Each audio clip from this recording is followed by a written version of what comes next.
ಜನ್ಮಾದ್ಯಸ್ಯ ಯತೋನ್ವಯಾದಿತರತಶ್ಚಾರ್ಥೇಷ್ವಭಿಜ್ಞಸ್ವರಾಟ್ ತೇನೇ ಬ್ರಹ್ಮಹೃದಾಯ ಆದಿಕವಯೇ ಮುಹ್ಯಂತಿ M ಸೂರಯಃ ತೇಜೋ ವಾರಿಮೃದಾಂ ಯಥಾ ವಿನಿಮಯೋ ಯತ್ರ ತ್ರಿಸರ್ಗೋ ಮೃಷಾ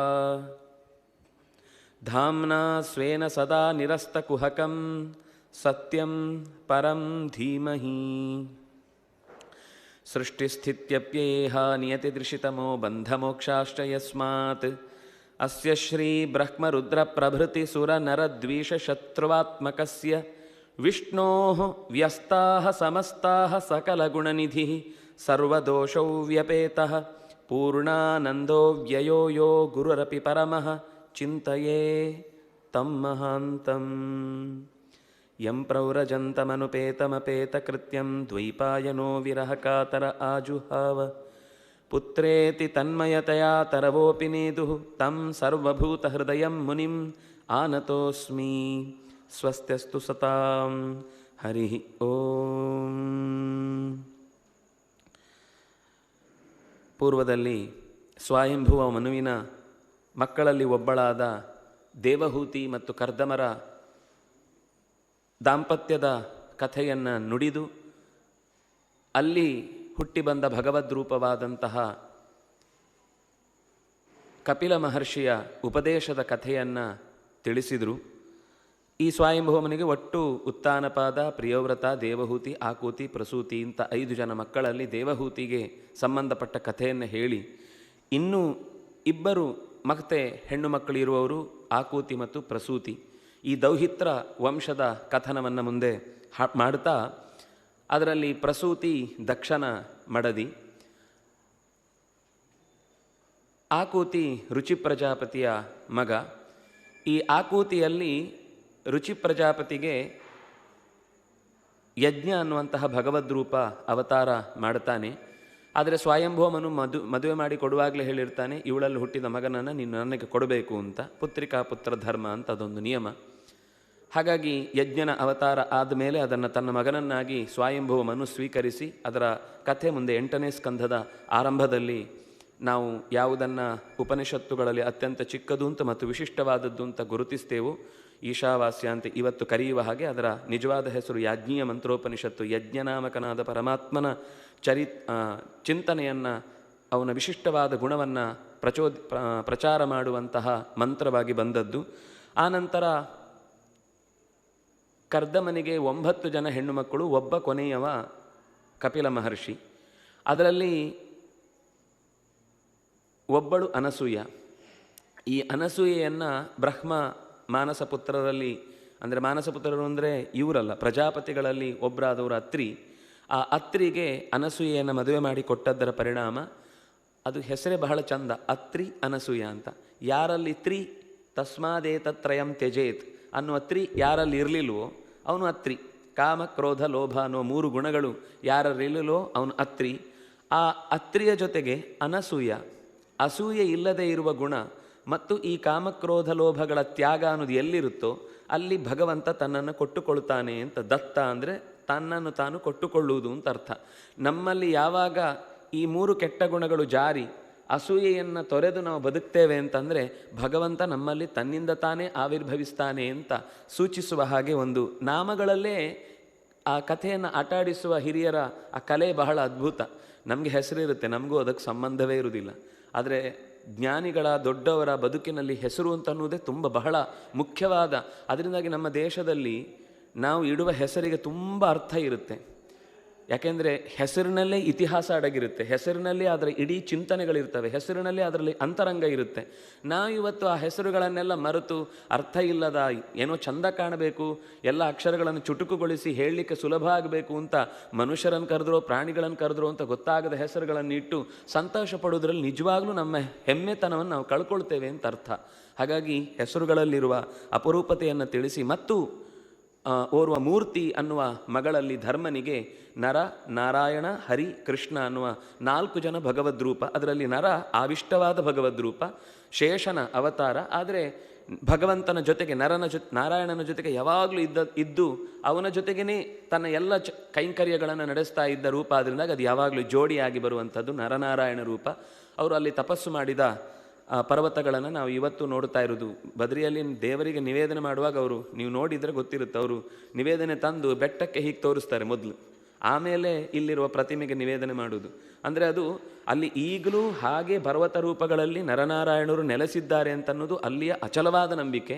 ನಾವು ಕೂಡ ಅಲ್ಲಿ ಹೋದಾಗ ಪರ್ವತಗಳ ರೂಪದಲ್ಲಿ ನಿಂತು ನಮ್ಮನ್ನು ರಕ್ಷಿಸುವ ಭಗವಂತನನ್ನು ನಮಿಸುವಂಥದ್ದು ಅಗತ್ಯದ ಕಾರ್ಯ ಅಂತ ಹೀಗೆ ಹೇಳಿ ಮುಂದೆ ಆ ಪ್ರಸೂತಿಯ ಮಕ್ಕಳ ಕಥೆಯನ್ನು ಹೇಳಲಿಕ್ಕೆ ಒಂದು ಕಥೆಯನ್ನು ಇಲ್ಲಿ ಎತ್ತಿಕೊಳ್ತಾರೆ. ಯಾಕೆಂದರೆ ದಶಧರ್ಮಾಯ ತ್ರಯೋದಶ ಕಶ್ಯಪಾಯ ಅಂದರೆ 27 ಚಂದ್ರನಿಗೆ, ಹೀಗೆ 50 ಜನ ಮಕ್ಕಳನ್ನು ಕೊಟ್ಟಂತಹ ಕಥೆಯಲ್ಲಿ ಮಧ್ಯದಲ್ಲಿ ಒಬ್ಬಳನ್ನು, ಅಂದರೆ ದಕ್ಷ ಮತ್ತು ಪ್ರಸೂತಿಯ ಮಕ್ಕಳಲ್ಲಿ ದಾಕ್ಷಾಯಿಣಿ ಅಂತ ಎಲ್ಲರನ್ನೂ ಕರೆಯುವಂಥದ್ದಲ್ಲಿ ನಮಗೆ ಪ್ರಸಿದ್ಧ ದಾಕ್ಷಾಯಿಣಿ ಅಂದರೆ ಸತಿ.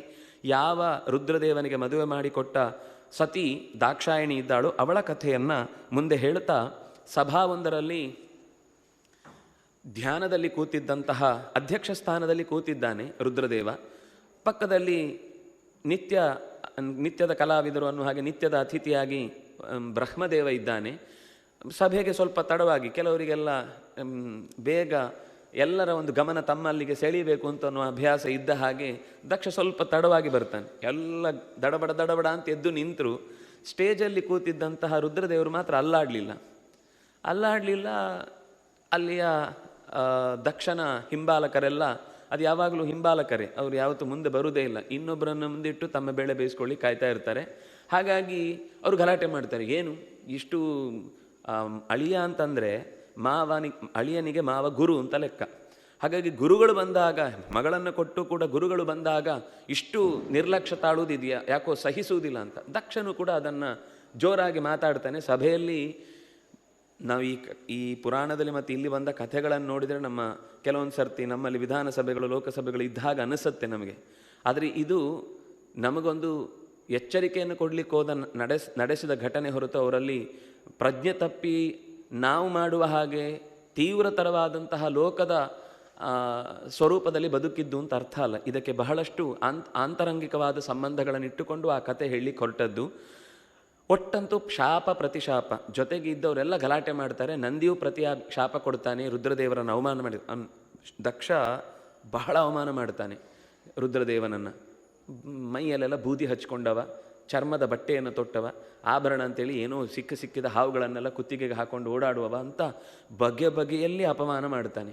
ಆಗ ಅದಕ್ಕೆ ಪ್ರತಿಯಾಗಿ ಎದುರುಗಡೆ ಒಬ್ಬ ನಗುತ್ತಾನೆ. ನಕ್ಕಾಗ ನಿನ್ನ ಹಲ್ಲು ಉದುರುತ್ತೆ ನೋಡು ಅಂತಾನೆ.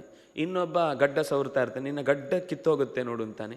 ಇನ್ನೊಬ್ಬ ಕೈಯಲ್ಲಿ ಚಪ್ಪಾಳೆ ತಟ್ಟಿ ಬಡಿತಾನೆ, ನಿನ್ನ ಕೈ ಕಿತ್ತು ಹೋಗುತ್ತೆ. ಹೀಗೆ ಎಲ್ಲರೂ ಏನೇನು ಮಾಡ್ತಾರೋ ಅದು ಅಲ್ಲಲ್ಲಿ ಪ್ರತಿಯಾಗಿ ಸಿಗುತ್ತೆ ಅಂತ ಅನ್ನುವ ಹಾಗೆ ದಕ್ಷನಿಗೆ ನಿನಗೆ ಹೋತದ ತಲೆ ಬರುತ್ತೆ ಅಂತ ಹೀಗೆಲ್ಲ ಶಾಪ ಪ್ರತಿಶಾಪಗಳೆಲ್ಲ ಭಯಾನಕವಾಗಿ ನಡೆದು ಹೋಗುತ್ತೆ.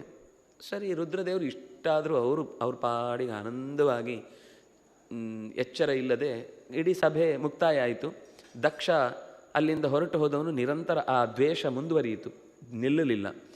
ವಿಶ್ವಸೃಕ್ ಅನ್ನುವ ಒಂದು ಬೃಹಸ್ಪತಿ ಸವ ಅಂತ ಅದನ್ನು ಕರೀತಾರೆ. ಅದು ವಿಷ್ಣು ಪ್ರಧಾನವಾದ ಯಾಗ. ಅಂದರೆ ನಮಗೆ ಬೃಹಸ್ಪತಿ, ಈ ಬ್ರಹ್ಮಣಸ್ಪತಿ, ಈ ಶಬ್ದಗಳೆಲ್ಲ ವಿಷ್ಣುವನ್ನು ಹೇಳುವ ಪ್ರಧಾನವಾದ ನಾಮಗಳು ಅಂತ ಬೇರೆ ಕಡೆ ಪುರಾಣದಲ್ಲಿ ಬರುತ್ತೆ. ಅದನ್ನು ಆಚಾರ್ಯರು ನಿರೂಪಣೆ ಮಾಡ್ತಾರೆ. ವಿಷ್ಣು ಸವವನ್ನು, ವಿಷ್ಣು ಯಾಗವನ್ನು ಅವನು ತೆಗೆದುಕೊಳ್ತಾನೆ, ಕಾರ್ಯರೂಪಕ್ಕೆ ತರ್ತಾನೆ. ದೇವತೆಗಳನ್ನು, ಮುನಿಗಳನ್ನು ಎಲ್ಲ ಕಡೆಯಿಂದ ಕರೆಸಿದರೂ ಕೂಡ ಬೇಕು ಅಂತ ಕೈಲಾಸಕ್ಕೆ ಮಾತ್ರ ಇನ್ವಿಟೇಷನ್ ಕಳಿಸೋದಿಲ್ಲ. ಸುದ್ದಿ ಸತಿಗೆ ಬರುತ್ತೆ. ಆಗ ಹೊರಡಬೇಕು ಅಂತ ಆಸೆ ಪಡ್ತಾಳೆ.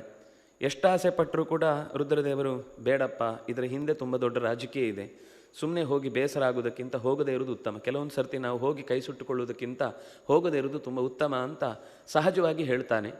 ಇಷ್ಟು ಹೇಳಿದರೂ ಸತಿ ಕೇಳುವುದಿಲ್ಲ. ಗುರುಗಳ ಮನೆಗೆ, ದೇವರ ಮನೆಗೆ, ತವರು ಮನೆಗೆ ಯಾರೂ ಇನ್ವಿಟೇಷನ್ ಕೊಟ್ಟು ಕರಿಬೇಕಾಗಿಲ್ಲ. ಈಗ ಉತ್ಸವ ನಡೀತಾ ಇದೆ ಕೃಷ್ಣ ಮಠದಲ್ಲಿ ಅಂದರೆ ನಮಗೆ ಕೃಷ್ಣ ಮಠದಿಂದ ಒಕ್ಕಣೆ ಬಂದಿಲ್ಲ ಅಂತ ಕೇಳುವುದಲ್ಲ. ನಮಗೆ ಉತ್ಸವಕ್ಕೆ ಬರಬೇಕು ಅಂತ ಮನಸ್ಸಿದ್ರೆ ಬರುವುದು, ಸೇವೆ ಮಾಡೋದು, ಹೋಗೋದು. ಇದು ದೇವರ ಮನೆಗೆ ನಮ್ಗೆ ಕರಿಬೇಕಾಗಿಲ್ಲ, ಗುರುಗಳ ಮನೆಗೆ ಕರಿಬೇಕಾಗಿಲ್ಲ. ಗುರುಗಳ ಮನೆಗೆ ಊಟಕ್ಕಲ್ಲ, ತಲೆಗೊಂದು ಊಟ ಅಂತಿದೆಯಲ್ವ, ಪ್ರಶ್ನೆ ಕೇಳಲಿಕ್ಕೆ ಯಾವುದೋ ಒಂದು ಹೊತ್ತಿಗೆ ಕೇಳಬೇಕು ಅಂತ ಅನಿಸಿದರೆ ಅವರಿಗೆ ತದ್ವಿಧಿ ಪ್ರಣಿಪಾತೇನ ಪರಿಪ್ರಶ್ನೇನ ಸೇವೆಯ ಉಪದೇಕ್ಷಂತಿ ತೇ ಜ್ಞಾನಂ. ಜ್ಞಾನಕ್ಕಾಗಿ ಅವರನ್ನು ಎಷ್ಟು ಕಾಟ ಕೊಟ್ಟರೂ ಅದು ತಪ್ಪಲ್ಲ, ಆದರೆ ಜ್ಞಾನ ಅನ್ನೋದು ಪ್ರಾಮಾಣಿಕವಾದ ಉದ್ದೇಶ ಆಗಿರಬೇಕು. ಸುಮ್ಮನೆ ಕಾಲೆಳೆಯುವುದು ಅಥವಾ ಅವರಿಗೆ ಎಷ್ಟು ಗೊತ್ತಿದೆ ಅಂತ ಪರೀಕ್ಷಿಸುವುದು ಈ ಥರ ಆದರೂ ಅದು ಅಪಾಯಕ್ಕೆ ಕಾರಣ ಆಗುತ್ತೆ. ಅದರಿಂದಾಗಿ ಗುರುಗಳ ಮನೆಗೆ ಹೋಗಲಿಕ್ಕೆ ಪರ್ಮಿಷನ್ ಬೇಕಿಲ್ಲ. ಇನ್ನು ತವರು ಮನೆಗೆ ಅಂದರೆ ಇದೊಂದು ನಮ್ಮ ಮಾತು ಲೋಕದಲ್ಲಿ ಏನಿದೆ, ಕೊಟ್ಟ ಹೆಣ್ಣು ಕುಲಕ್ಕೆ ಹೊರಗೆ, ಇದು ನಾವು ಆಡು ಮಾತಿನಲ್ಲಿ ಬಂದ ಸಂಗತಿ. ಈ ಕತೆ ಈ ಸಂಗತಿ ಏನು ಹೇಳುತ್ತೆ ಅಂದರೆ, ಅಲ್ಲಿ ಮನೆಗೆ ಒಪ್ಪಿಗೆ ಬೇಕಿಲ್ಲ ಅಂದರೆ ಆ ಮನೆಯವಳು ಅಂತ ಅರ್ಥ. ಅಲ್ಲಿಗೆ ಹೋಗಲಿಕ್ಕೆ ಮತ್ತೆ ಅವಳು ಪರ್ಮಿಷನ್ ಕೇಳಬೇಕಿಲ್ಲ ಅಂದರೆ ತವರು ಮನೆ ಅವಳಿಗೆ ಸಂಬಂಧಪಟ್ಟದ್ದೇ. ಹಾಗಾಗಿ ದೌಹಿತ್ರ ಸಂತಾನ ಅಂತ ಅದಕ್ಕೆ ಪ್ರತ್ಯೇಕವಾಗಿ ಇಷ್ಟು ವಿವರ ಕೊಟ್ಟದ್ದು.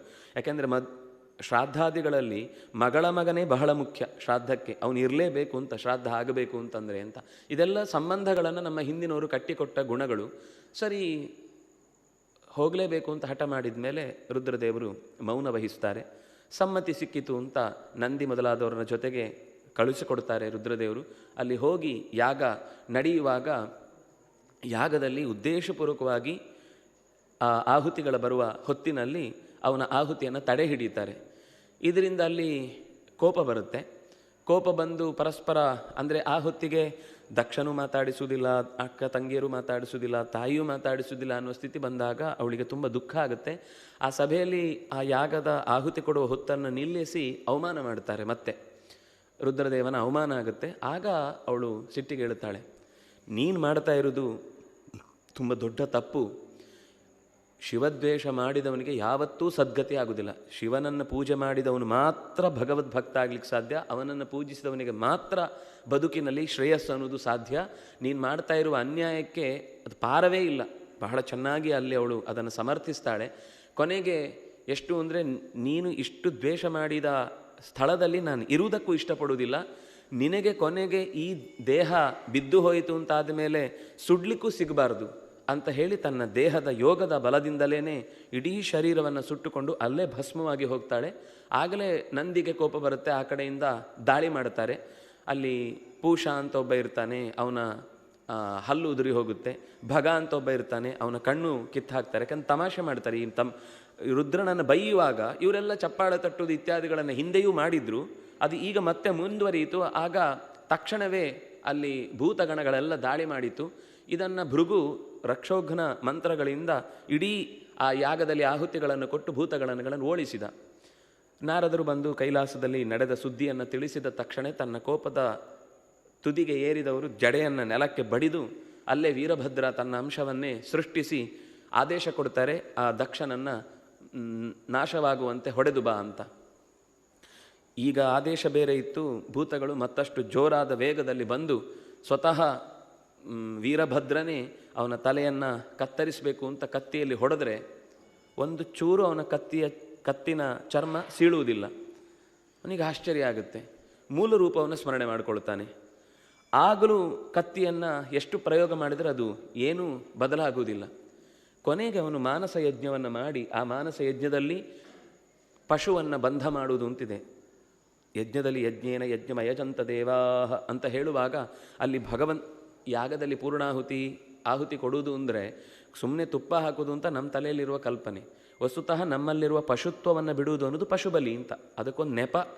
ಅದಕ್ಕೆ ಪಿಷ್ಟ ಪಶು ಇತ್ಯಾದಿಗಳನ್ನು ಆಮೇಲೆ ಅದಕ್ಕೆ ಬದಲಾವಣೆಗಳನ್ನು ತಂದರು. ಆದರೆ ನಾವು ನಿಜವಾಗಿ ಅರ್ಪಿಸಬೇಕಾದದ್ದು ನಾನು, ನನ್ನದು. ಸ್ವಾಹ ಅನ್ನುವ ಶಬ್ದವು ಅದನ್ನೇ ಹೇಳುವುದು. ಸ್ವತ್ವಹಾನ, ನನ್ನತನವನ್ನು ಬಿಡುವುದು ಅಂತ ಅರ್ಥ.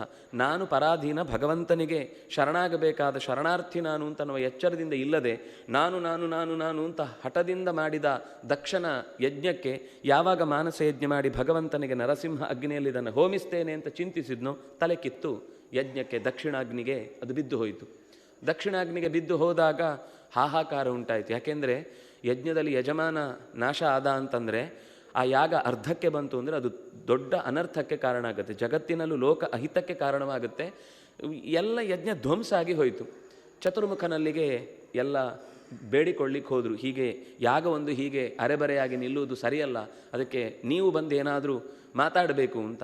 ನಾರಾಯಣನು ಇದಕ್ಕೆ ಒಪ್ಪಿಗೆ ಕೊಡ್ತಾನೆ. ಇಲ್ಲ, ಈ ಯಜ್ಞದಲ್ಲಿ ನೀವು ಹೋಗಿ ರುದ್ರದೇವರ ಹತ್ರ ಕ್ಷಮೆ ಕೇಳಬೇಕು ಅಂತ. ಸರಿ, ಎಲ್ಲರನ್ನು ಕರ್ಕೊಂಡು ಹೋದರು. ಕರ್ಕೊಂಡು ಹೋಗಿ ಕೈಲಾಸದಲ್ಲಿ ಮಾತಾಡಿಸಿದಾಗ ಕೊನೆಗೆ ತೃಪ್ತನಾದ. ನೀನೇ ನಿಜವಾಗಿ ಈ ಯಜ್ಞವನ್ನು ಸಾಂಗವಾಗಿ ಮುಗಿಸಬೇಕಾದವನು.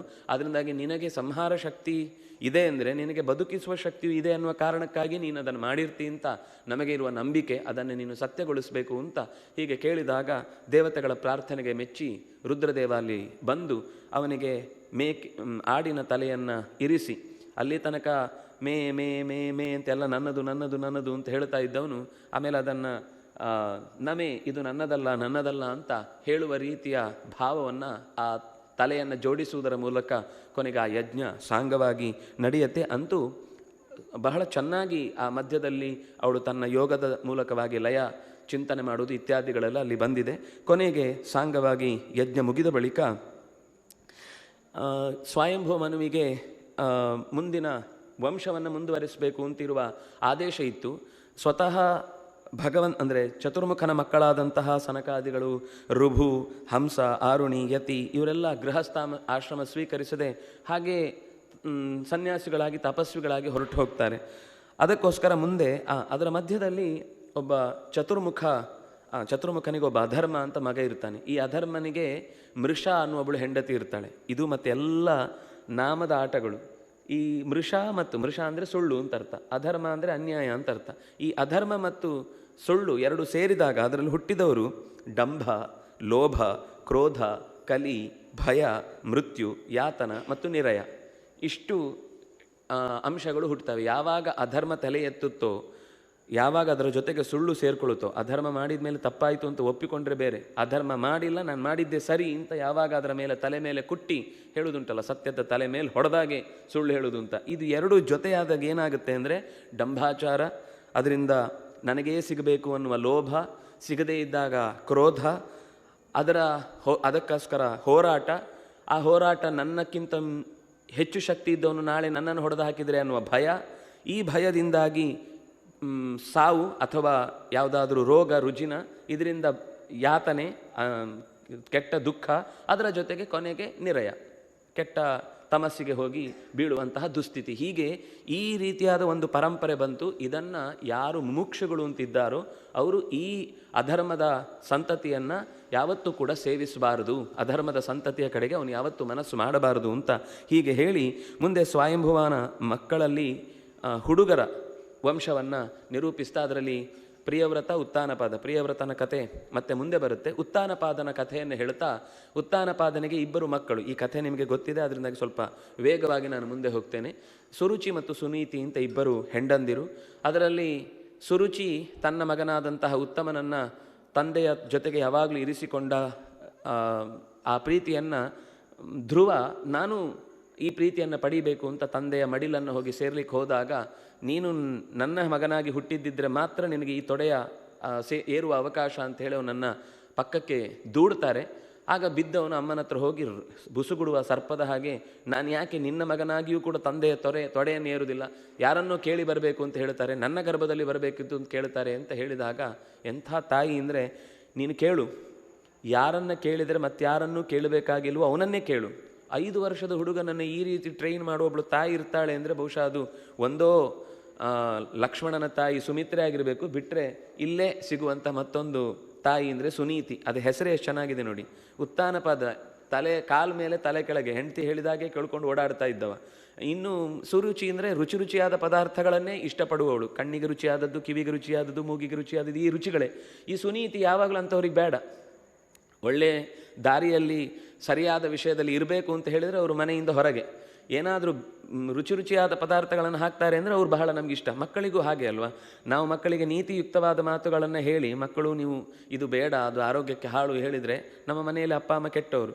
ಅದೇ ಪಕ್ಕದ ಮನೆಯವನು ಅವನ ಅಂಗಡಿಯಿಂದ ನಮ್ಮ ಹತ್ರ ಪಾಕೆಟ್ ಮನಿ ಬೇಕಾದಿಷ್ಟಂತ ರುಚಿಯಾದ ಪದಾರ್ಥ ಕೊಟ್ಟ ತಕ್ಷಣ ಅವರು 20 ವರ್ಷದಿಂದ ಸಾಕಿದ್ದಕ್ಕಿಂತ 20 ನಿಮಿಷದಲ್ಲಿ ಕೊಟ್ಟ ರುಚಿಯಾದ ಪದಾರ್ಥದಿಂದ ಅವನೇ ಅತ್ಯಂತ ಜೀವನದ ಮಿತ್ರ ಹೊರತು ನಮ್ಮವರು ಆಗುವುದಿಲ್ಲ. ಅದು ಹಳೆಯ ಕಾಲದಿಂದಲೂ ನಡೆದು ಬಂದದ್ದು, ಇಲ್ಲೂ ಹಾಗೆ ಆಯಿತು. ಆದರೆ ಆ ಸುನೀತಿ ಧ್ರುವನ ಮೇಲೆ ಇಟ್ಟ ಪ್ರೀತಿ ಅಂಥದ್ದಿತ್ತಾದ್ರಿಂದಾಗಿ ದಾರಿಯಲ್ಲಿ ಕಳುಹಿಸಿಕೊಡ್ತಾಳೆ ಕಾಡಿಗೆ. ದಾರಿಯಲ್ಲಿ ನಾರದರು ಎದುರಾಗ್ತಾರೆ. ಅಯ್ಯೋ, ಆಟವಾಡುವ ಹುಡುಗ, ಏನು ಕಾಡು ಗೀಡು ಅಂತ ಮೇಡು ಅಂತ ಓಡಾಡ್ತಾ ಇದ್ದಿ, ಹೋಗಿ ಮನೆಗೆ ಅಂತ ಜೋರು ಮಾಡ್ತಾರೆ. ನೀವು ನನಗೆ ಆಗೋದಿದ್ರೆ ದಾರಿ ತೋರಿಸಿ, ತಲೆ ಕೆಡಿಸ್ಲಿಕ್ಕೆ ನಿಮ್ಮಂಥವ್ರು ತುಂಬ ಜನ ಇದ್ದಾರೆ. ನಿಮ್ಗಾಗೋದು ವಾಪಸ್ಸು ನಾರದರ ಹತ್ರನೇ ಜಗಳಾಡುವ ರೀತಿ ನಿಂತಾಗ ಇವನಿಗಿರುವ ನಿಶ್ಚಿತವಾದ ಬುದ್ಧಿಯನ್ನು ಕಂಡು ಸಂತೋಷಪಟ್ಟು ಆ ಎಲ್ಲ ತಪಸ್ಸು ಮಾಡಲಿಕ್ಕೆ ಬೇಕಾದ ಸೂಚನೆಗಳನ್ನು, ಅದಕ್ಕೆ ಬೇಕಾದ ಮುಖ್ಯವಾದ ವಾಸುದೇವ ದ್ವಾದಶಾಕ್ಷರ ಮಂತ್ರವನ್ನು ಕೊಟ್ಟು ಕಳುಹಿಸ್ತಾರೆ. ಬಹಳ ಚೆನ್ನಾಗಿದೆ ಅವನು ಹೇಗೆ ಮಾಡಿದ ಅಂತ. 3 ದಿವಸಕ್ಕೊಮ್ಮೆ ಬೋರೆಹಣ್ಣು ತಿಂತಿದ್ದ, ಆಮೇಲೆ ಅದನ್ನು 1 ತಿಂಗಳಾದಮೇಲೆ 6 ದಿವಸಕ್ಕೊಮ್ಮೆ ಬರೀ ಒಣಗಿದ ಎಲೆಗಳನ್ನು ತಿನ್ಲಿಕ್ಕೆ ಶುರು ಮಾಡಿದ, ಆಮೇಲೆ 9 ದಿನಗಳಿಗೊಮ್ಮೆ ಕೇವಲ ನೀರು ಕುಡಿದಿದ್ದ, ಆಮೇಲೆ 12 ದಿನಗಳಿಗೊಮ್ಮೆ ಕೇವಲ ಗಾಳಿ ಕುಡಿದು 1 ತಿಂಗಳನ್ನು ಕಳೆದ. ಹೀಗೆ 5 ತಿಂಗಳು ಕಳೆದ ಮೇಲೆ ಕುಂಭಕತ ಸ್ಥಿತಿಯಲ್ಲಿ ಧ್ಯಾನಕ್ಕೆ ನಿಂತಾಗ ದೇವತೆಗಳೆಲ್ಲ ಹೋಗಿ, ಏನು ಈ ಹುಡುಗ ಈ ಥರ ತಪಸ್ಸು ಮಾಡ್ತಾ ಇದ್ದಾನೆ, ಇವನಿಗೇನಾದರೂ ಬೇಗ ಕೊಟ್ಟು ಬಿಡು ದೇವರೇ ಅಂತ ಹೋಗಿ ಕೇಳಿಕೊಂಡ್ರು ಅವನ ಪರವಾಗಿ. ಅದರ ಮಧ್ಯದಲ್ಲಿ ಒಂದು ಕಡೆಯಿಂದ ಹೋಗಿ ಕೇಳಿದ್ದಾರೆ, ಇನ್ನೊಂದು ಕಡೆಯಿಂದ ಸರ್ಪಗಳನ್ನು ಸೃಷ್ಟಿ ಮಾಡಿದ್ದಾರೆ, ಕ್ರೂರ ಪ್ರಾಣಿಗಳನ್ನು ಎದುರಿಗೆ ಬಿಟ್ಟಿದ್ದಾರೆ, ಜೋರಾಗಿ ಮಳೆ ಬರೆಸಿದ್ದಾರೆ, ಬಿಸಿಲು ಬರೆಸಿದ್ದಾರೆ, ಚಳಿ ನಡುಗುವಂತೆ ಮಾಡಿದ್ದಾರೆ. ಏನು ಮಾಡಿದ್ರು ಹುಡುಗ ಕದಲಿಲ್ಲ. ಕೊನೆಗೆ ಭಗವಂತ ಕೂಡಲೇ ಅವನು ಯಾವ ವಾಸುದೇವ ದ್ವಾದಶಾಕ್ಷರದ ಮಂತ್ರದ ಚಿಂತನೆಯನ್ನು ನಡೆಸಿದ್ನೋ ಅದನ್ನೇ ಎದುರುಗಡೆ ತಂದು ನಿಲ್ಲಿಸಿದಾಗಲೂ ಹುಡುಗ ಕಣ್ತೆರಿಲಿಲ್ಲ. ಯಾಕೆಂದರೆ ತನ್ನ ಹೃದಯದ ಕಮಲದ ಮಧ್ಯದಲ್ಲಿ ಕಂಡ ಆ ಬೆಳಕನ್ನು ಕಂಡು ಆಚೆಗೆ ಹೊಸತ್ತನ್ನು ಕಾಣಬೇಕು ಅಂತ ಅವನಿಗೆ ತೋಚಲೇ ಇಲ್ಲ. ಇದಕ್ಕಿಂತ ಬೇರೆ ಹೊರಗಿನಲ್ಲಿ ಪ್ರಪಂಚದಲ್ಲಿ ಇರಲಿಕ್ಕೆ ಸಾಧ್ಯವೇ ಇಲ್ಲ ಅಂತ. ದೇವರೇ ಸ್ವಲ್ಪ ಹೊತ್ತು ನಿಂತು ನಿಂತು ನಿಂತು ಸಾಕಾಯ್ತಂತೆ. ಎಷ್ಟು ತಪ್ಪ, ಇವನು ಕಣ್ಣೇ ತೆಗೆಯಲ್ಲ ಅಂತ ತನ್ನ ಕೈಯಲ್ಲಿದ್ದ ಶಂಖವನ್ನು ನಿಧಾನಕ್ಕೆ ಒಳಗಿನಿಂದ ಅವನ ಹೃದಯದಲ್ಲಿದ್ದ ಆ ರೂಪವನ್ನು ಮರೆ ಮಾಡುತ್ತಾನೆ. ಮರೆ ಮಾಡಿದಾಗ ಗಾಬರಿಯಾಗಿ ಕಣ್ತೆರೆದರೆ ತಾನು ಯಾವುದನ್ನು ಹೃದಯದಲ್ಲಿ ಕಾಣ್ತಾ ಇದ್ನೋ ಅಷ್ಟೇ ಸ್ವರೂಪದ ಸತ್ಯವಾದ ಭಗವತ್ ರೂಪವನ್ನು ಕಂಡು ಅವಾಕ್ಕಾದ. ನಾವು ಹೇಳ್ತೇವೆ ಅವಾಕ್ಕಾದ ಅಂತ, ಹಾಗಂದ್ರೆ ಏನು ಅಂತ ಯೋಚನೆ ಇಲ್ಲ. ವಾಕ್ ಇಲ್ಲದವನಾದ ವಾಕ್ ಅವನಿಗೆ ಬರಲಿಲ್ಲ. ನಾವು ಕರಾರು ವಾಕ್ ಅಂತ ಶಬ್ದಗಳನ್ನೆಲ್ಲ ಬಳಸ್ತೇವೆ. ಕರಾರು ಅಂದರೆ ಅದು ಸರಿಯಾದ ರೀತಿಯ ಮಾತುಗಳಲ್ಲೇ ಹೇಳುವಂಥದ್ದು ಅಂತ. ಹಾಗೆ ಅವನಿಗೆ ಮಾತು ಹೊರಡಲಿಲ್ಲ, ಗದ್ಗತಿದನಾದ, ಕಣ್ಣಲ್ಲಿ ಬರೀ ನೀರಿಳಿಲಿಕ್ಕೆ ಶುರುವಾಯಿತು. ಯಾಕೆಂದರೆ ಇಂಥ ಒಂದು ಕರುಣೆ ಎದುರುಗಡೆನೇ ನಿಂತು ಬಂದಿದ್ದಾನಲ್ವ ಭಗವಂತ, ಏನು ಮಾತಾಡುವುದು ಅಂತ ಗೊತ್ತಾಗಲಿಲ್ಲ, ಸುಮ್ಮನೆ ನಿಂತ. ದೇವರು ಕೆನ್ನೆಗಿಂದ ಆನಕ್ಕೆ ತನ್ನ ಶಂಖವನ್ನು ಮುಟ್ಟಿಸಿದ. ಶಂಖ ಅಂದರೆ ಲಕ್ಷ್ಮಿ, ಲಕ್ಷ್ಮಿ ಅಂದರೆ ವೇದ, ವೇದ ಅಂದರೆ ಮಾತು, ಮಾತಿನ ಹರಿತವಾದಂತಹ ಪ್ರಚೋದನೆ ಅವನಿಗೆ ಉಂಟಾದ ತಕ್ಷಣವೇ ಯೋಂತಃ ಪ್ರವಿಶ್ಯ ಮಮ ವಾಚಂ ಇಮಾಂ ಪ್ರಸುಪ್ತಾಂ ಸಂಜೀವಯತಿ ಅಖಿಲ ಶಕ್ತಿಧರ ಸ್ವಧಾಂನ ಅನ್ಯಾಂಶ್ಚ ಹಸ್ತ ಚರಣ ಶ್ರವಣ ತ್ವಗಾದೀನ್ ಪ್ರಾಣಾನ್ ನಮೋ ಭಗವತೆ ಪುರುಷಾಯ ತುಭ್ಯಂ. ನನ್ನೊಳಗೆ ನೆಲೆಸಿದ ಎಲ್ಲ ಇಂದ್ರಿಯಗಳಿಗೂ ಬೇಕಾದ ಪ್ರಚೋದನೆಯನ್ನು ನೀಡುವವನೇ ನೀನು ಮಾತಾಡಿಸಿದರೆ ಮಾತಾಡಿ ಏನು, ನೀನೇ ಮಾತಾಡಿಸಿದರೆ ನಾನು ಕೇಳಿ ಏನು, ಕೇಳಬೇಕಾದ್ದೇನು ಅಂತಲೂ ಗೊತ್ತಿಲ್ಲದ ದಡ್ಡ ನಾನು, ಏನು ಹೇಳಲಿ ಕೇಳು, ನೀನೇ ಕೇಳಿಸಿದರೆ ಕೇಳ್ತೇನೆ ಅಂತ ಇಷ್ಟು ಒಪ್ಪಿಸಿಕೊಂಡ ಮೇಲೆ ನೀನು ಏನು ಕೇಳಿದ್ರು ಕೊಡ್ತೇನೆ ಅಂತಾನೆ. ಸಹಜವಾಗಿ ಪುಟ್ಟ ಹುಡುಗ, ಮನೆಯಲ್ಲಾದ ಅವಮಾನದ ಕಿಚ್ಚು ಹಾಗೆ ಇತ್ತು.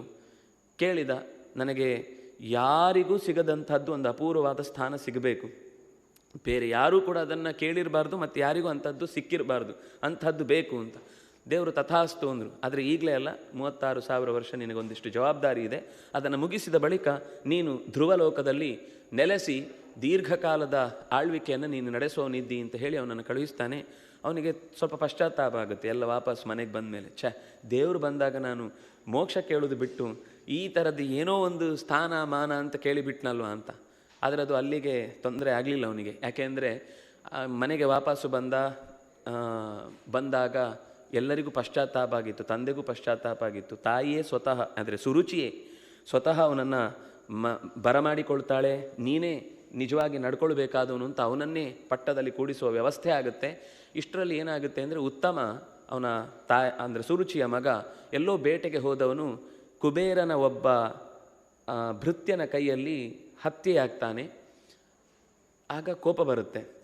ಅವನನ್ನು ಹುಡುಕೊಂಡು ಈ ಸುರುಚಿ ಹೋಗ್ತಾಳೆ. ಸುರುಚಿಯು ಕಾಡಿನಲ್ಲಿ ಕಾಳ್ಗಿಚ್ಚಿಗೆ ಸುಟ್ಟು ಹೋಗ್ತಾಳೆ. ಸಿಟ್ಟಿನಿಂದ ಧ್ರುವ ಹೋಗಿ ಆ ಯಕ್ಷನ ಜೊತೆಗಿದ್ದ ಪಂಗಡವನ್ನು, ಇಡೀ ಸಮುದಾಯವನ್ನೇ, ಅವರಿಗೆ ಪುಣ್ಯ ಜನರು ಅಂತ ಕರೀತಾರೆ, ರಕ್ಕಸರ ಗುಂಪದು, ಇಡೀ ಯಕ್ಷರ ಗುಂಪನ್ನೇ ನಾಶ ಮಾಡಲಿಕ್ಕೆ ಹೋದಾಗ ಸ್ವಯಂಭೂಮನು ಅವನನ್ನು ತಡೀತಾನೆ. ತಪ್ಪು ಮಾಡ್ತಾ ಇದ್ದಿ, ಅನ್ಯಾಯ ಮಾಡಿದವನಿಗೆ ಶಿಕ್ಷೆ ಕೊಡು, ಆದರೆ ಇಡೀ ಪರಂಪರೆಯನ್ನು ಅಥವಾ ಇಡೀ ಪೀಳಿಗೆಯನ್ನು ಹಾಗೆ ಹಿಂಸಿಸುವುದು ತರವಲ್ಲ ಅಂತ ಹೇಳಿದಾಗ, ನೀವು ಹೇಳಿದ ಆದೇಶವನ್ನು ನಾನು ನಡೆಸ್ತೇನೆ ಅಂತ ಯುದ್ಧವನ್ನು ಹಿಂದಕ್ಕೆ ತೆಗೆದುಕೊಳ್ತಾನೆ. ಕುಬೇರನು ಅವನಿಗೆ ಪ್ರತ್ಯಕ್ಷನಾಗಿ ಹೇಳ್ತಾನೆ, ನೀನು ಮಹಾಪದ್ಮನಾಭ ಭಕ್ತ, ನೀನು ತಪಸ್ಸೇ ಮಾಡಬೇಕಾಗಿಲ್ಲ, ಆದರೆ ನನಗೆ ಮನಸ್ಸಿದೆ, ನಿನಗೆ ಏನು ಬೇಕು ಕೇಳು ಅಂತ. ಆಗ ಅವನು ಕೇಳ್ತಾನೆ, ನನಗೆ ಇನ್ನೇನು ಬೇಡ, ನೀನೇ ಗುರುತಿಸಿದ ಆ ಪದ್ಮನಾಭ ಭಕ್ತ ಅಂತ ಅನ್ನೋದು ನನ್ನಲ್ಲಿ ಮತ್ತಷ್ಟು ಗಟ್ಟಿಗೊಳಿಸು, ಇನ್ನಷ್ಟು ಭಗವಂತನಲ್ಲಿ ಭಕ್ತಿ ಬರುವಂತೆ ಮಾಡು ಅಂತ ಆ ಧ್ರುವ ಹಾಗೆ ಕೇಳಿಕೊಳ್ತಾನೆ. ಹೀಗೆ ಆ ಧ್ರುವನ ಪರಂಪರೆಯಲ್ಲಿ ಮುಂದೆ ಅವನಿಗೆ 5 ಜನ ಅಂದರೆ ಆ ಧ್ರುವನಿಗೆ 2 ಹೆಂಡಂದಿರು. ಒಬ್ಬಳು ಶಿಂಶುಬಾನನ ಪುತ್ರಿಯಾದ ಭೃಮಿ, ಅಲ್ಲಿ ಕಲ್ಪ ಮತ್ತು ವತ್ಸರ ಅಂತ ಇಬ್ಬರು, ವಾಯುಪುತ್ರಿಯಾದ ಇಳ ಅನ್ನುವಲ್ಲಿ ಉತ್ಕಲ ಅಂತನವನು ಹುಟ್ಟುತ್ತಾನೆ. ಈ ಉತ್ಕಲನಿಗೆ ಒಬ್ಬ ಮಗ ಹುಟ್ಟುವನು ಅಂಗ ಅಂತ. ಈ ಅಂಗನಿಗೆ ಒಬ್ಬ ರಾಕ್ಷಸ ಇರ್ತಾನೆ ಮೃತ್ಯು ಅಂತ, ಅವನ ಮಗಳು ಸುನೀತ ಅಂತ. ಈ ಸುನೀತ ಮತ್ತು ಅಂಗ ತುಂಬ ಭಕ್ತ, ಚೆನ್ನಾಗಿ ರಾಜ್ಯಭಾರ ಮಾಡ್ತಿರ್ತಾನೆ, ಮಕ್ಕಳಾಗಿರುವುದಿಲ್ಲ. ಅದಕ್ಕೋಸ್ಕರ ಪುತ್ರಕಾಮೇಷ್ಟಿಯನ್ನು ಮಾಡಿ ದೇವತೆಗಳ ವರದಿಂದ ಮಗನನ್ನು ಪಡೀತಾನೆ. ಪಡೆದ ಮಗ ವೇನ. ಆಡಳಿತ ನಡೆಸ್ತಾ ಹೋದ ಹಾಗೆ ವೇನನಿಗೆ ಇರುವ ಅಂದರೆ ಆರಂಭದಲ್ಲಿ ಸ್ವಲ್ಪ ದಿವಸ ಕಳ್ಳಕಾಕರ ಭಯದಿಂದಾಗಿ ದೇಶ ಎಲ್ಲ ಲೂಟಿ ಆಗ್ಲಿಕ್ಕೆ ಶುರುವಾಗುತ್ತೆ. ಅದಕ್ಕೆ ಭೃಗು ಮೊದಲಾದವರೆಲ್ಲ ಅಂಗ ಇವನ ತಂಟೆ ತಾಳ್ಲಿಕ್ಕಾಗದೆ ಸೀದಾ ಕಾಡಿಗೆ ಹೊರಟು ಹೋಗ್ತಾನೆ. ಮಧ್ಯರಾತ್ರಿ ಯಾರಿಗೂ ಕೇಳದೆ ವಾನಪ್ರಸ್ಥಾಶ್ರಮಕ್ಕೆ ಹೋಗಿಬಿಡ್ತಾನೆ. ಕೊನೆಗೆ ಒಬ್ಬ ರಾಜ ಬೇಕೇ ಬೇಕು ಅನ್ನೋದಕ್ಕೋಸ್ಕರ ವೇನನನ್ನು ಕೂಡಿಸ್ತಾರೆ. ಕೂಡಿಸಿದರೆ ಈ ಇರುವೆಗೆ ಪಾರುಪತ್ಯ ತೆಗೆದು ಚೇಳಿಗೆ ಕೊಟ್ಟ ಹಾಗಾಯಿತು. ಇರುವೆ ತೊಂದರೆ ಮಾಡುತ್ತೆ ಅಂತ ಎಲ್ಲ ಪಕ್ಕಕ್ಕೆ ಸರಿಸೋನು ಚೇಳಿ ಕೊಟ್ಟಾಗ ಮತ್ತೆ ಪ್ರತಿ ಕ್ಷಣವೂ ಕುಟುಕಿ ಕೊಲ್ಲುವ ಹಾಗೆ ಅಧಿಕಾರದಲ್ಲಿ ನಿಂತವನು ಅಕಸ್ಮಾತ್ ತಲೆ ಕೆಟ್ಟವನಾಗಿ ಬಿಟ್ಟರೆ ಏನಾಗುತ್ತೆ? ಯಾವಾಗಲೂ ನಾವು ಕನಿಷ್ಠ ಪಕ್ಷ ಒಳ್ಳೆಯ ರಾಜ ಒಳ್ಳೆಯ ದೇಶದಲ್ಲಿ ಇದ್ದರೆ ಮಾತ್ರ ನಾವು ಸುಖವಾಗಿ ಬದುಕಲಿಕ್ಕೆ ಸಾಧ್ಯ. ಹಾಗಾಗಿ ನಾವು ಒಳ್ಳೆಯ ರಾಜನನ್ನು ಆಯ್ಕೆ ಮಾಡಿಕೊಳ್ಬೇಕು, ಒಳ್ಳೆಯ ಪ್ರದೇಶದಲ್ಲಿ ನಾವು ವಾಸ ಮಾಡಬೇಕು. ಅಂದರೆ ರಾಜ ಚೆನ್ನಾಗಿದ್ದರೆ ದೇಶ ಚೆನ್ನಾಗಿರುತ್ತೆ, ದೇಶ ಚೆನ್ನಾಗಿದ್ದರೆ ನಮ್ಮ ಧರ್ಮ ಚೆನ್ನಾಗಿರುತ್ತೆ, ಧರ್ಮ ಚೆನ್ನಾಗಿದ್ದರೆ ನಮ್ಮ ಸಂಸ್ಕೃತಿಗಳನ್ನು ನಡೆಸ್ಕೊಳ್ಳಿಕ್ಕಾಗುತ್ತೆ, ಸಂಸ್ಕೃತಿ ಚೆನ್ನಾಗಿದ್ದರೆ ನಾವು ನೆಮ್ಮದಿಯಾಗಿರ್ಲಿಕ್ಕಾಗತ್ತೆ, ಅಂತರಂಗದ ಸಾಧನೆಯೂ ಸಾಧ್ಯವಾಗುತ್ತೆ.